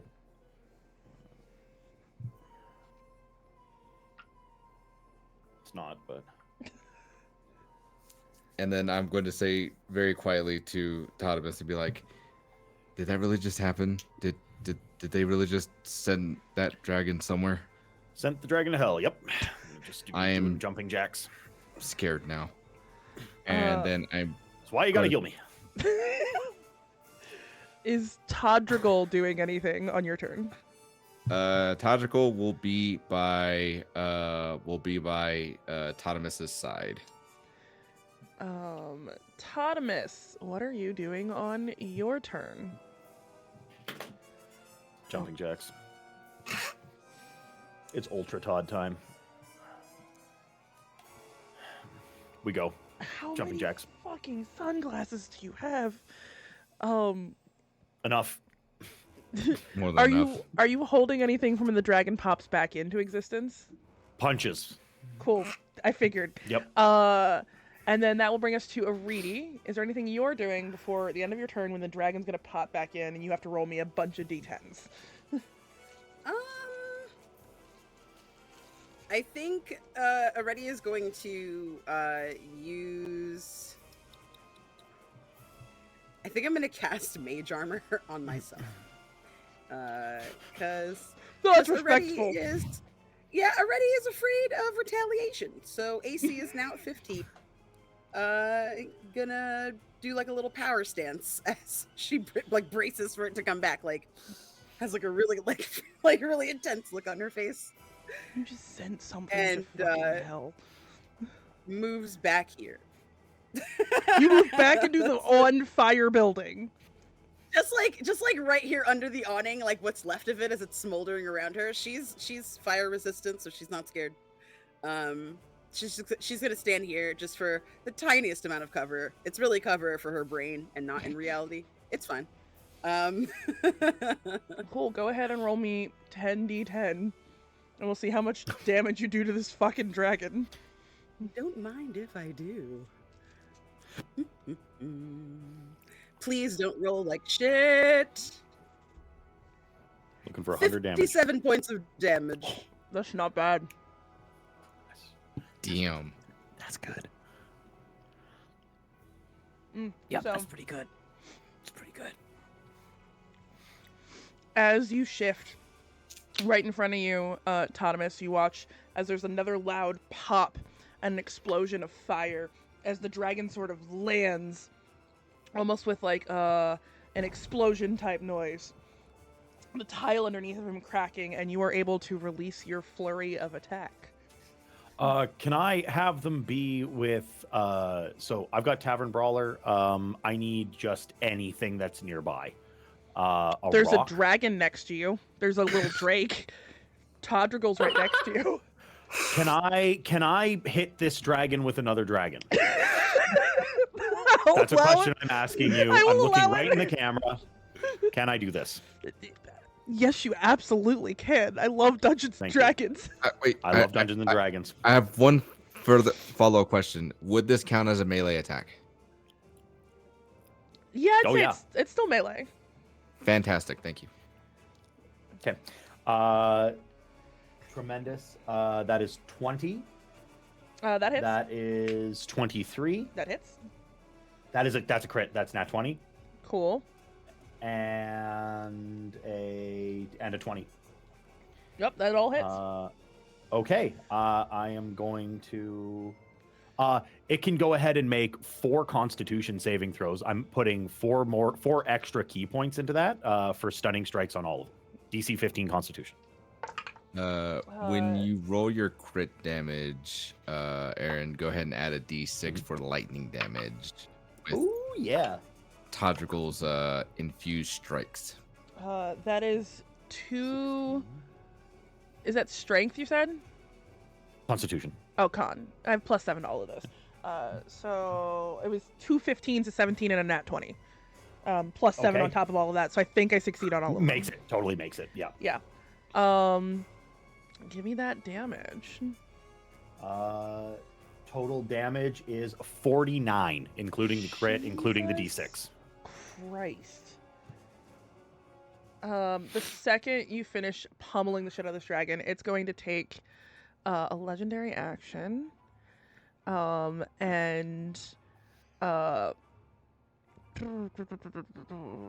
let's just do another tail attack. Because I don't want to do... No, wait, we're about to get a turn back. Yeah, we'll do a wing attack. Can I have a DC 22 dex saving throw, please? Yes. No. No, that's a 10. Cool. You are knocked prone. And you're going to take 13 points of bludgeoning damage. And the dragon can fly up to half of its flying speed. So it can fly fucking 80 feet. Jesus Christ. So it's literally gonna flap its big ass wings, knock you to the ground, and plop over here by the Todd. We're also gonna see if it does get its fire breath back. Cool. Yeah. And that brings us to the top of the round, which is Lucky. It sure is me, huh? I sure am here. Sure is you. I sure am here, and there sure is a dragon outside. There sure is a dragon outside. You were holding a got this. child, and you were in not a child, an 18-year-old. 18-year-old. 18-year-old. What to specify? Not a child. They are an 18-year-old. And you are in an actively burning building. Yep, I am going to move up to my movement. I'm behind Todd with the 18-year-old. And Lucky is going to look over to Steve and it's just like, go, you now, immediately, run, immediately. And he's gonna turn around to the dragon, point at it, and says in Draconic, hey, you, this is why your mom doesn't fucking love you. You ruined Hearthwinter. And I'm gonna cast Vicious Fucker. Savage. What do you need from me? I need you to make a DC 16 wisdom saving throw. I don't want to. I'm going to use a legendary resistance and just succeed.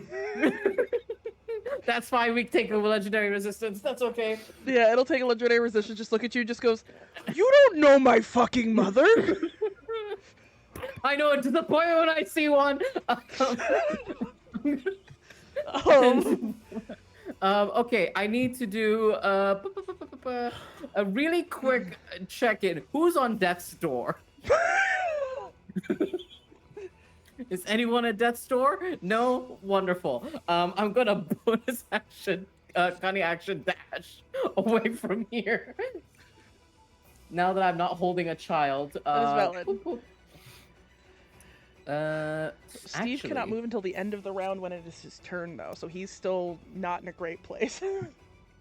I know that he isn't. I guess I could pick him up and run again. But, yeah, you know what? Let's do that. Let's try. Alright, not a child. Come with me. Come with me, not a child. The most suspicious sentence ever uttered.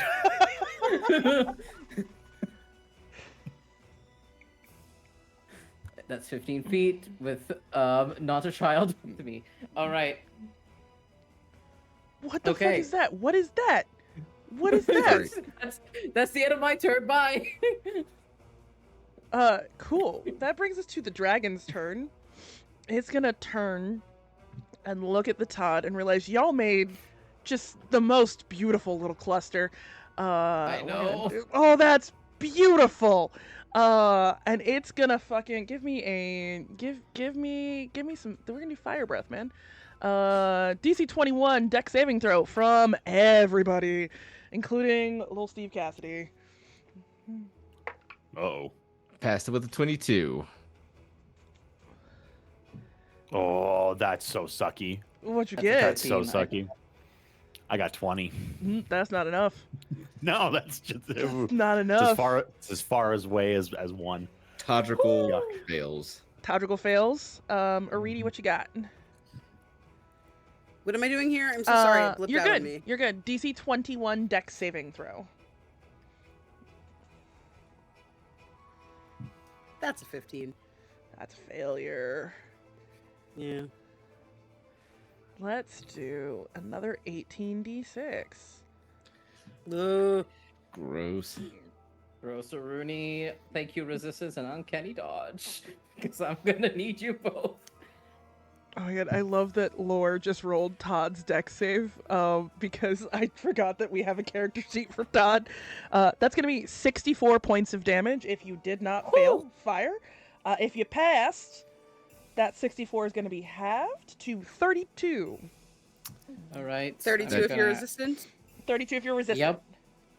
And I'm gonna And- also uncanny dodge. Respect. and I'll take 16. Thank you. Nope, respect the fuck out of that. Thank you. right? would do the same. Todrical is dead. Todrical is dead! No! Not Todrical! Dang. Rude. Like Rip. double his HP gone dead? Yeah. Are you sure he doesn't have one life left? Just one? Nope. As soon as the went through, dust. No! Todrical! And I believe Rest that in is all the pieces, dragon. Luca. Rest in pieces, Todrical. Steve also does not look great. He is an 18-year-old kid. And he just sort of like is sort of crawling on the ground next to you. Still alive. Still alive. I don't know why I accidentally deleted him. I was like, why'd you delete him? I didn't mean to delete him. Jeez. I didn't mean to delete him. I was trying to delete my cone. There we go. And that whole side of the building is now engulfed in fucking flames. And that will bring us to the Todd. Okay. I'm here. Now, there's a dragon in your fucking face. There is a dragon in my face. This is not looking too hot, chat. It's not looking great. He's currently on the ground right now, though. Yeah. Sorry, what was that? He's still on the ground right now. Yeah. Yes. He flew over, so he's sort of hovering just off the ground, but he's close enough that you can hit him. Okay. I don't necessarily need to hit him. What I need to do is bring out another vial as I'm gonna throw it at him. It'll crack in, and I'm doing another entangle on him. What do you need from me? DC 15 strength saving throw. Natural 20 for a 28. Yep. At this point, I am going to get the fuck out of Dodge. I understand this will probably get an attack of opportunity, but I need to get the fuck away. Yeah, as you go to shift, it's going to make a bite attack at you. Does a 24 hit. 24 will hit. It's gonna be 16 points of piercing. An additional 2 points of fire. 2 points of fire. 2 points of fire. As I'm going to yell, hot, hot, hot, hot, hot, hot, hot. I'm going to get to this point, and then I'm going to give another whistle, and you will see as Todrical reappears. Thank God. Is it Todrical 2? No, it's same Todd. And Todrical 2 Todrical appears again. Is that everything you can do on your turn? That is everything I got. We are back to Toddimus.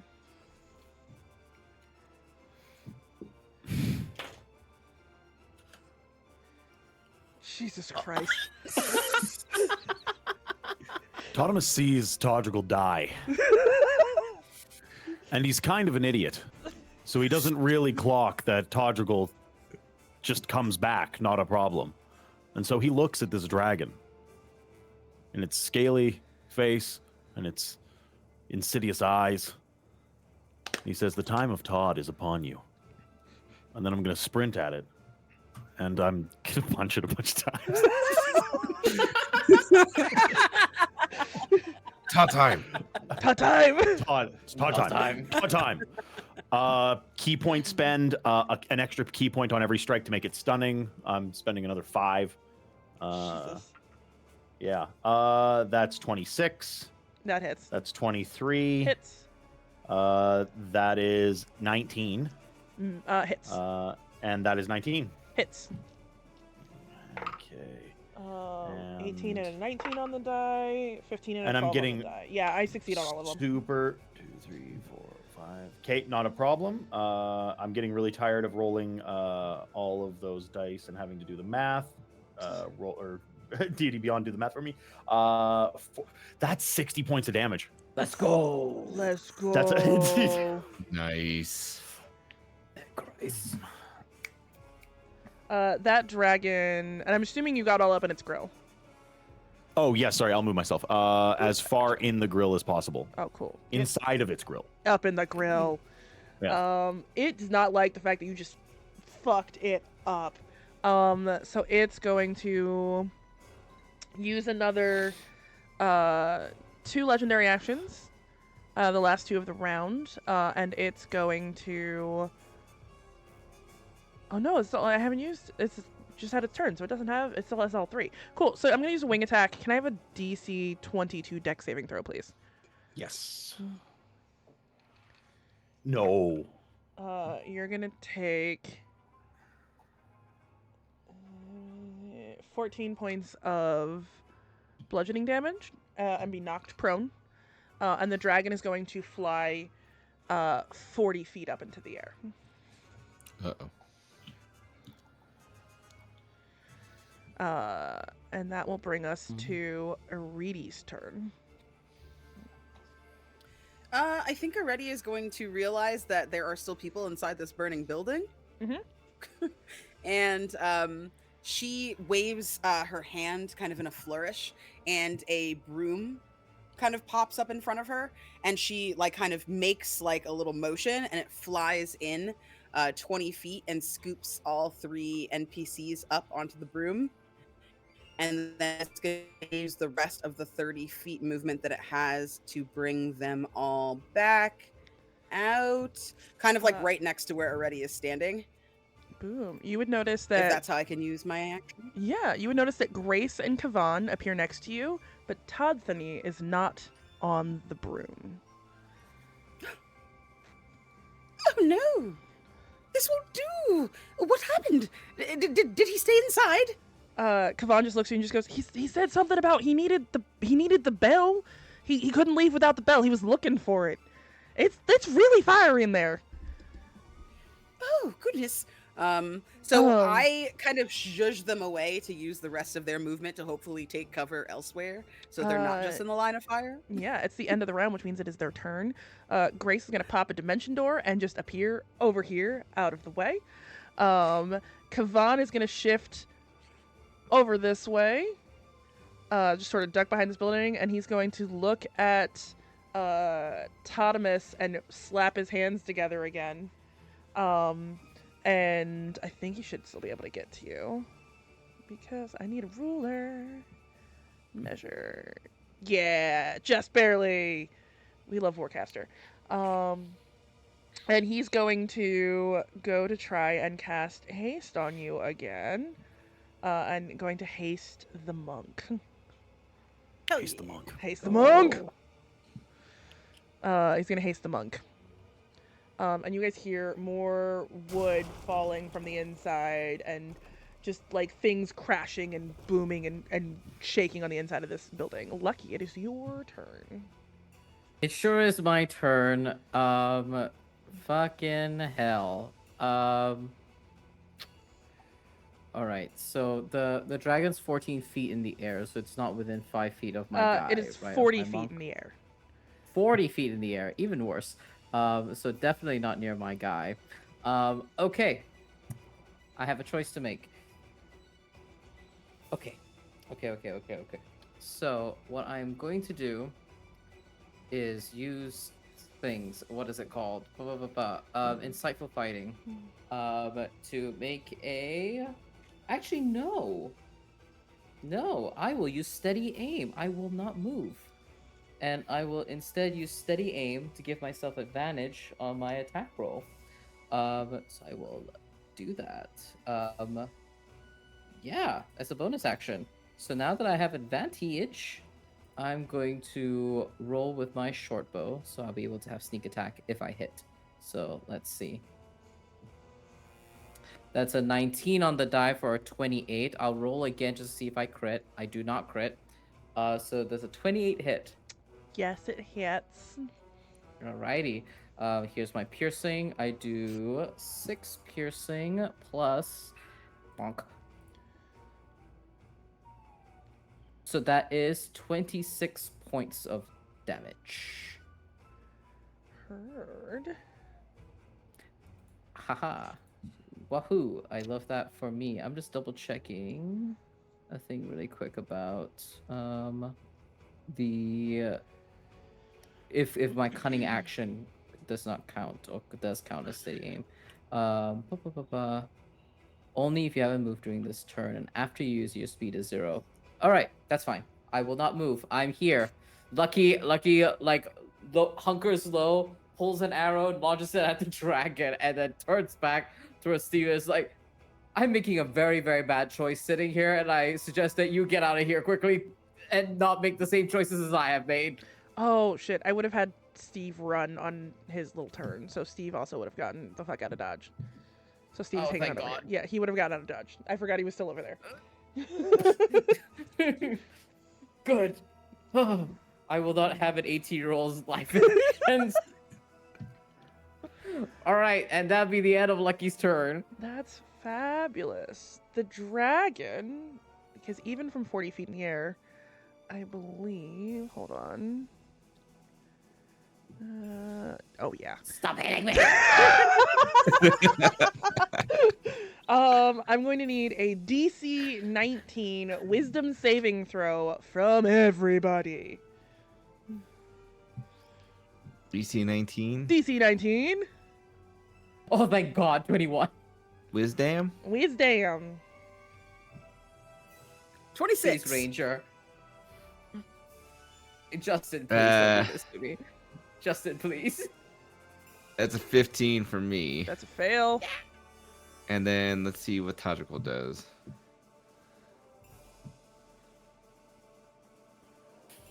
We both fail. So you and Toddquarius are both frightened for 1 minute. At the end of your turn, you can repeat the saving throw to end the effect on yourself, but you are frightened of the dragon. Damn it. Okay. Toddimus, what you got? Oh, you're muted, I think? Yeah, I think you're muted, Aaron. I failed the hell out of it. No. So yeah, you are also frightened of the dragon. So you guys have disadvantage on ability checks and attack rolls while the source of fear is in your line of sight, and you cannot move willingly closer to the source of your fear. Yeah, and that will bring us to the Todd. Seeing this, I'm frightened. I'm going to... Can't move closer, and you Yep. have disadvantage on your attack rolls on the dragon. Yep. I am going to shout out, Toddquarius, yip yip, and I'm going to hop on its back, and we are going to fly up here. You can fly on your little You can dude? fly? Yes. And not be in line of sight of it, and then we're gonna try and get our shit together and just be like, we can do this. We can do this. We cannot let him show us up, Toddquarius. We can't. And yeah, I am going to look around. Who, from what I can see, seems to be the worst for wear? Little Steve is real fucked up. You have Kavan looks a little burned, but okay-ish. You have not seen Toddany, and Grace looks okay as well. I can't speak for how the other PCs look, because I don't know what their HPs are currently. I look bad. I'm okay. I'm like just before half. Okay. Okay. I have uncanny dodge. Don't worry about me. And resistance. Okay. And I also can heal. I just haven't had an opportunity. I have Really? spells, by the way, folks. I just haven't been able to use them. Action economy, am I right? Yeah. Ireti, are you still good on your end? I mean, I'm not great. I got 46 out of 78. Okay. Could be worse. Could be worse. Okay, cool. I'm going to peek over. I'm going to see as Toddimus is probably worse for wear still on the thing. And I'm going to cast my healing spirit at the 4th level on him. Toddimus, you will see as a little imp will show that says, "You're welcome for the Todd."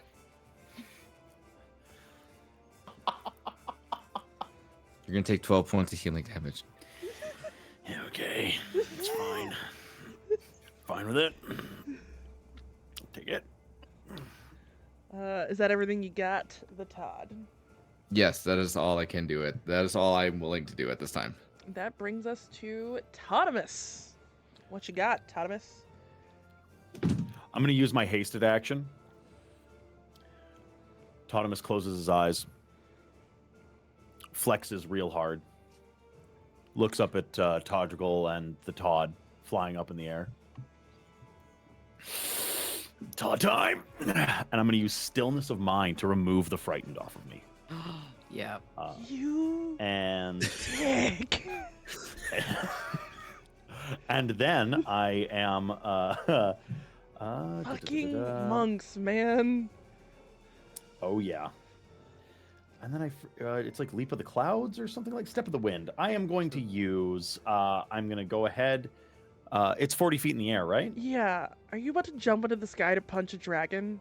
I am about to jump into the sky to punch a dragon. That's 100% what's about to happen. Yes. I love punching dragons. I double my jump distance. Jesus So fucking monks. yeah, I'm gonna jump up into the sky and I am going to punch this dragon. Well, I'm gonna be able to punch. I'm gonna be able to punch it 4 times. Yeah. Yeah. So bonus. So the hasted action was Stillness of Mind. Yeah. Bonus action is the dash by using Step of the Wind, Yeah. and then my regular action. Oh no. Oh yeah, my move action is the jump, and then my regular action is the is punching the dragon. regular is punching the dragon, then flurry of blows. If you hit. If I could miss. I suppose You but could I am whiff gonna- it. I could whiff it. That is 19. That hits. That is 19. Hits. That is 19. That's Hits. statistically an anomaly. And 24. Hits. Okay. That is. Oh, I'm using the. Can I use the dice roller? That first dice I will use. It is 14 points of damage. Cool. Nice.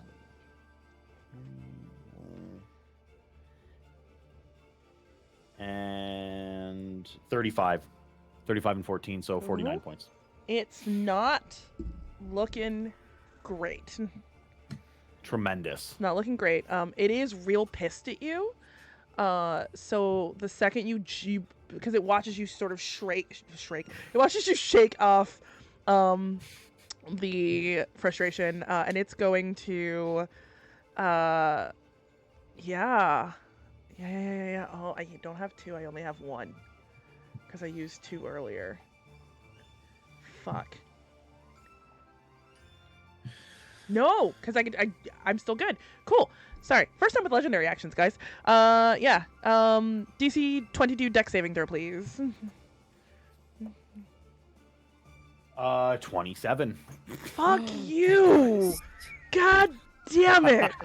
I was about to send you 40 feet plummeting, knocked prone to give you the extra bludgeoning damage. You dick.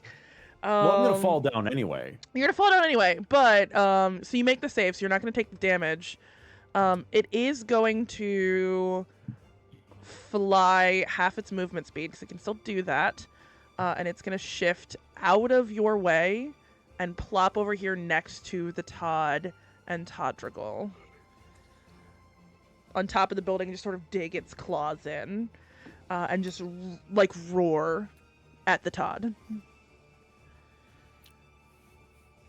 Are you taking the attack of opportunity as it pulls out of your range? Does it pull out of my range? Because it flew, it flew away from you, just sort of leaving you in the sky. I think you're muted, Aaron. Oh, I'm sorry. I get the attack. No. Yeah. I don't have. I can't. Okay, cool. I didn't know. I need to save my reaction. Oh, yeah. oh yeah, because you're in the sky. Yeah, for sure. I can as a reaction. I can remove a bunch of fucking damage to myself from falling. Hey, I need that. Valid. Aaron, I can help you let you use that reaction if I use my reaction. Please do tell. Feather fall. Yes. All right. I cast Feather Fall on my flying guy. Oh, fucking Christ. So you're punching the dragon, Aaron. Yeah, let me hit this dork. All right.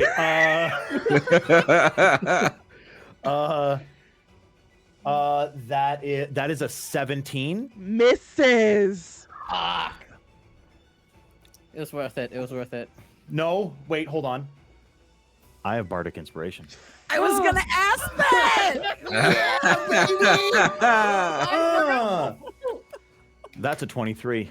Let's go. Nice. Let's go, baby. That hits. For 13 points of bludgeoning damage. I am going to spend I'm going to spend my last superiority die of the day. I'm going to add a d6 to that for an additional 6 damage. Fuck you. Oh, sorry. No, it's 8 because it's +2. And then I'm going to use the maneuvering. I use maneuvering strike. This is the best feather fall I've ever casted. Holy shit. Lucky, feel free to move half your movement. Hell yeah, let's go! I'm getting the fuck out of Dodge. Baby. As you punch this dragon, as it pulls out, it like lets out a roar that again echoes through all of these city streets before landing on the roof next to the Todd and digging its claws in. And you can hear more wood falling and explosions happening from inside of the bar as you watch as the second story of the Bellfire Inn collapses on top of the first. This building is coming down. We're yelling timber. Let's go. Wait, Lucky, it's going down. I'm yelling timber. Oh. He yells, running. Ireti, that brings us to you. I am going to fly inside of this burning building. What is it you're looking for? You must leave. I understand this is your domicile, but surely you must have fire insurance or something. You see, laying on the ground, covered in burns, barely clinging to life, a small, charred, burnt bell clutched in his hand, Todd Cassidy, as he's just slowly slipping away. And he just looks up at you and holds the bell out and just says, "Take this to my son. The Bellfire's his now." As he kind of passes out, Ireti puts their hand on his chest. I'm going to do Healing Hand since we did a long rest. I have another charge of it. So I'm going to restore 15 hit points as he kind of rests and kind of put him on my broom. And then I fly back out. Ireti comes out covered in soot and dust and smudges and streaks everywhere, hair looking just ridiculous, and lays him on the ground and tries to rouse him and fan some like clear air into his lungs. And that's going to be my turn. I feel like that's all I can do. No, that's so valid. That'll loop us back around to Lucky.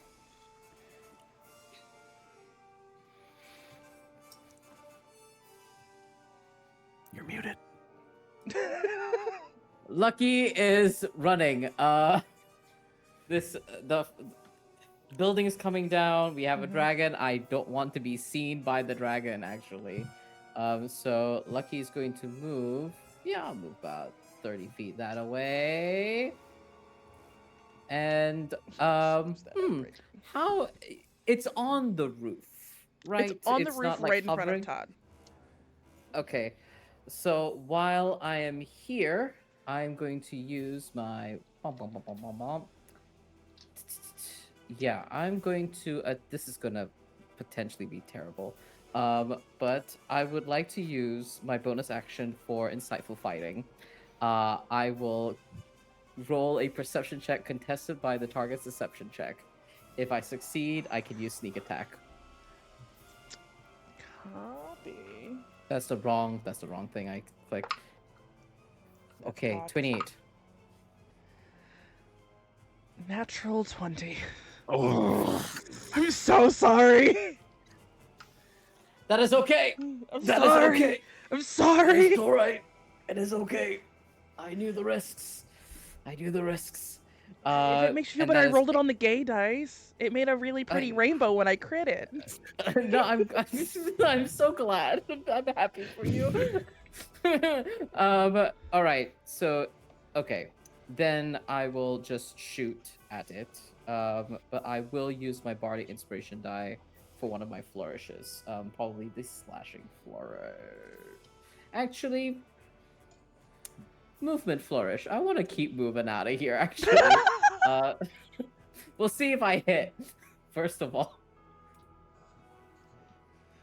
Dang, I do not. That's a 13. That's a miss. Yeah, that's a miss. That's a miss. Is that all you anything got? else I can do? Boop, boop, boop, boop. Double checking. Yep, that's about it. I am going to chill out. That over brings here. us back to a dragon that is on death's door. Let's see if it gets back its fire breath. Fucking does. It's gonna look at Todd, and I'm pretty sure I think it's above Kavan because I'd say the building's probably like 30 feet up. So it's gonna it's just gonna be full blast on the Todd and Toddrigal. Give me a DC 21 dex saving throw, please. But why? Because I'm about to fire breath in your fucking face, dude. But why though? Because Why I can. Because I can. Well, we fail. Oh no. So I say we fail. Let me just roll 18d6. Okay. It's okay, I'm I've got gonna some go healing. ahead and burn through two more of my reflexive resistances for both me and Toddrigal. It's So gonna be whatever you roll, we'll get resistance to. So it's fire. 61 points of fire damage. So it'll be 30 points apiece. Rip. Your boy's not looking too hot. Okay, heard, chef. And the dragon just roars and lets loose like a wave of fire in your face. Mm-hmm. And that will bring us to your turn in the initiative. I say when the flame comes out, like my entire shirt and everything is just burnt away, but I'm just there flexing as I'm trying to overcome my fear. What is it? I roll a wisdom saving throw, yeah? You roll a wisdom saving throw, or you can attack it. You just have disadvantage on the attack roll. I'm going to Because just otherwise, continue to... it's I'm gonna a continue saving throw at the flexing. end of your turn, and you will be basically forfeiting an attack against it. Cool. I'm gonna continue flexing it, but I'm gonna flex to where like I'm not looking directly at it, and I'm going to tell Toddrigal to lightning blast it, and I'm gonna need that dragon to make a DC 15 dexterity saving throw. I have no additives to Dex. Maybe that's okay. That's a good thing. I'm gonna burn even if I burn a legendary resistance, I'm still taking half damage. Yeah, you are. You might as well Yeah. just take full damage. Well, no. Here's One failed save as a treat. Here's the thing. Here's I'm gonna post hear me out. a thing in cash chat. Hear me out. I'm gonna post a thing in cash chat, which is a screenshot I took before the start of the dragon's turn. Uh-huh. That is how many hit points the dragon has left. So, Oh. Todd. How does Toddrigal want to kill the dragon? Let's Just full on like flexing, just like every muscle, every vein just like popping as Todrigal shoots out this lightning bolt in the shape of a cone, swirling as it just engulfs it, and shoots it out the sky. You just hear a loud thunderclap go off as it hits. You watch as your little drake pushes past you and opens its jaw wide and meets this fire with an electric wave of blast of its own. And the dragon sort of is consumed by all this electricity and just slowly collapses on the roof of this building, caving it in, and taking you with it as the building you are on top of begins to collapse. Can I have a dexterity? Oh, Todrigal's flying. Cool. So you're fine because you're on his back. Fuck. Cool. So you watch as this building collapses underneath of you, and falls to the ground. And we are out of initiative. Fuck yeah, boy! Top time. You guys see down on the ground, with Ireti, Todd Cassidy, and he's barely sort of holding on to life. And his son, Steve, comes running up. Kavan comes running up. And they all sort of surround Ireti and Toddany on the ground. I did everything I could. I really hope he's all right. He passed out. He said, "This was for you, young Steve." And I put the bell in Steve's hand. Steve takes this charred bell from you, and his face is sort of welling up with tears. And he goes, "Is he still? Is he still? He still should be alive. Yes.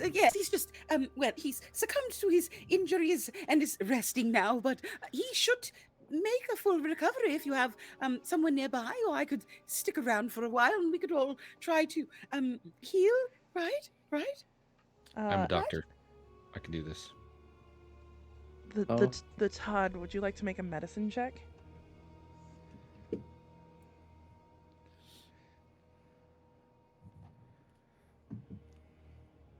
I'm gonna use that bardic inspiration from earlier. Yeah, please do. I saw that roll. Yes, please do. That's a 12. You can tell that the sort of pump of magic that Ireti had pushed into Toddany before she got him out of the building was just enough to basically get him outside so he could see his son's face. And he slowly slips away. Before that happens, I'm gonna whistle for Todrigal to come over here. You know the old cartoons where it has like the what is it, the Saint Bernard with the medical whiskey thing around his neck? He's gonna yeah. He's gonna come running up next to me. I'm gonna pop the thing open. There will be a diamond in there. Oh my fucking god! I will go ahead, just like put it on him, and I will cast Revivify. Justin, it is canon that this dude's dad dies. Okay. Do not break my canon. I'm really trying not to break immersion, but I'm like, this dude's dad dies canonically. Well, here's the thing. Whitney, you can take this one or two directions. No, I know. Don't pay attention to this. Yeah. You could just have his dad like leave after this, and it's like my dad died in that fire, and he just like skipped town. Or Oh, the you know soul what? has to be You know willing what? to come back. You know what? Yeah. Let's play. I don't want to waste your creativity. So, I will allow you to revivify. I'm going to need it with a persuasion check. That's great, because I am not that good at persuasion. And I would say Now I even- want to fucking roll high. It's a 15. and let me do. There's a brief silence as the street sort of falls completely quiet as you take the diamond and press it against Todd's chest. And it takes longer than you're expecting it to. And then there's sort of just this blowing gust of radiant magic that explodes out of you, blowing the tattered remains of your burnt shirt behind you, your hair sort of lifting up. And you watch as a deep breath comes from Todd's chest. And he sort of grips your hand. And he comes back to life. You see as Steve's face is wet with tears, Kavan's face is wet with tears, and Grace the Ghostlight picks up her ukulele in this quiet moment outside of the burnt remains of the Bellfire Inn. And Kavan looks at his brother and his nephew and says, "We can rebuild it. It's only burned 3 times now. It's like, I don't know. Like, I guess we can't call it the two times burnt in anymore. That don't make no damn sense." Burn 3 in times. That also doesn't have a good flow to it. Hmm. We'll figure What it about out. twice? What about like twice burnt in, but for 3? What's the 3 version of that? Like thrice, I guess? No, that sounds stupid. You're right, that's Todd real does not dumb. approve of Yeah, I that. don't like that. No, That's I don't real, like that. That's real dumb. I don't like that either. Yeah. We'll figure it out, but we can rebuild it. And Toddany, if you want to not do that, I can stay here, and me and Steve can take care of the inn. Toddany's just going to look at his brother, just very exhausted, and just go, "Hearthwinter's about family. We do it together." And you hear the beginning sounds of the Hearthwinter song as Grace sort of sits on a charred barrel and slowly starts playing the Hearthwinter song outside of the burnt remains of this inn. And we'll pull back from that moment. And back 20 years into the future, into the rebuilt, thrice burnt inn, where we see an adult Steve Cassidy sitting at the bar with Opal, tear on his eye. And he just looks at Opal and goes, "You see, my dad did die, but death sometimes can be a little fleeting.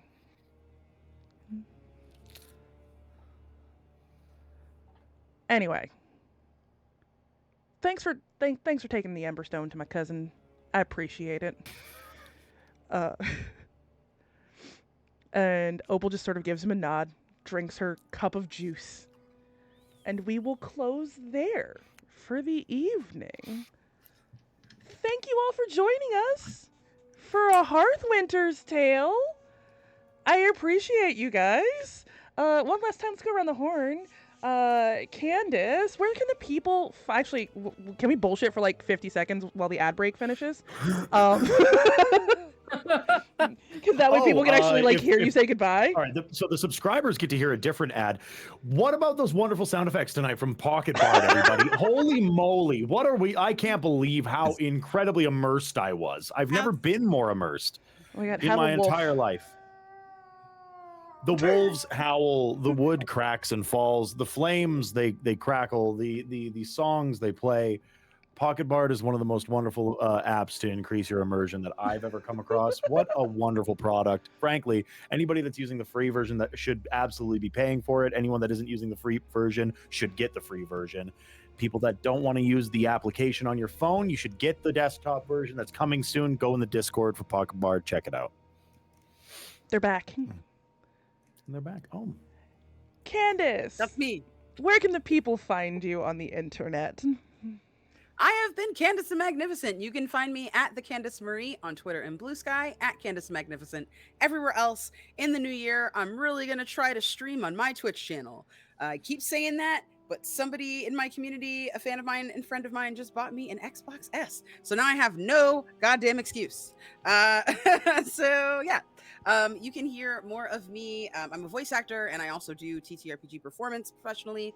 You can hear more of me in Three Black Halflings' new AP, City of the Black Rose, Herald of Shadows.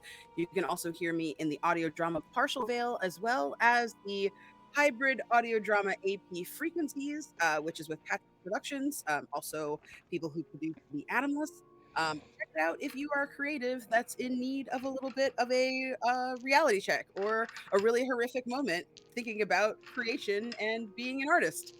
It's going to get you real low, but it's going to bring you right back up again. Awesome. Val, where can the people find you? Absolutely. Hello, everybody. My name is Valiant Dorian. I use he, him, his pronouns. You can find me or on the internet at Valiant Dorian or at Otso Spirit Bear. Please enjoy that lovely treasure I just set you on tonight. The distinct pleasure of playing your little bit of a Grinch Lucky who uses he, him pronouns. If you want to check out some of my other stuff, I am one of the main cast members of Transplanar RPG. Our second main campaign, The Chaos Protocol, is live on Saturdays, 8 p.m. Eastern. We're not live. Well, I guess we're not live this Saturday, but next Saturday, the Chaos Protocol is back. We are vampires. We're in a city called Inferno, and Sayer, my boy, is about to make some decisions. TM. So, if you like that, come and check us out and see the decisions I do make. I have lots of plans in 2025, lots of shows that have kind of semi been announced. So please follow my socials to keep an eye on all of that, including an upcoming show with Monty Cook Games, where we do a lore diving theory crafting show on the world of Invisible Sun. So go ahead and check that out. And with that, I'm going to pass it on over back to our Hearthmaster. Justin, where can the people find you? Hey everybody, how's it going? Thank you for tuning in tonight. I am GM Justin. You can find me at all my socials at Forever GM Justin. You can also find me over at Roll D5, where we specialize in playing indie TTRPGs. You can find me here playing Alejandro for Veil of Atheum. We'll see how my boy does when we come back from break in the next year and go from there. I'm also with I'm also a part of casting crew with Candace, Whitney, and AA Ron over here. And there's a whole slew of other things that I'll be doing too. So follow me on my socials and see what I'm up to. Last but not least, Aaron, where can people find you? Hi, I'm Aaron, or also StoryDad. You can find me all over the internet as StoryDad or StoryDad__. I'm on Threads and Instagram and all that kind of stuff. I'm a TTRPG nomad for the most part these days. I am playing in things like Veil of Atheum. I am playing on things like Castleton. I'm a part of the Late Night Story Squad over on Roll D5. I sort of pop up wherever. Don't Kill My Character I've been on recently. Yeah, I've been all over the place. I also run a TTRPG channel called Another World Tabletop, and we run games there weekly. Me and my crew, we're revamping our stuff for the new year, and we're going to be running a whole bunch of World of Darkness. So if you're into that, come and check it out. Find me all over the internet. Follow my socials, do the thing, click the buttons, engage with stuff. I don't know how to do these things. You gotta learn. But mostly Atheum. Atheum's the big one. Come watch this. Yes, 100%. Yeah, 100%. And I have been your Hearthmaster for the evening. I am Whitney, better known across the internet as Smoking Glue Guns. If you like my rocks, they will be dropping again next week. Also, before we go, I want to give a special shout out to Grace the Ghostlight, who composed and wrote the Hearthwinter song. It is the cutest thing I've ever heard. You can find it on Spotify, but also check out Grace. They are in chat, and also there's like a little Nightbot command that the lovely lore keeper just dropped for us. I hope you guys all had a happy holidays. We're gonna raid out to my buddies over at Dork Tales, because I will never not raid into Talmar Brass Tax channel whenever that boy is live. It's just natural at this point. Thank you all for joining us. My boy, and wish them all a happy Hearthwinter from us. Thank you for joining us. I appreciate you all so very much, and we will see you guys next week for episode 5 of the Veil of Atheum. Happy holidays, guys.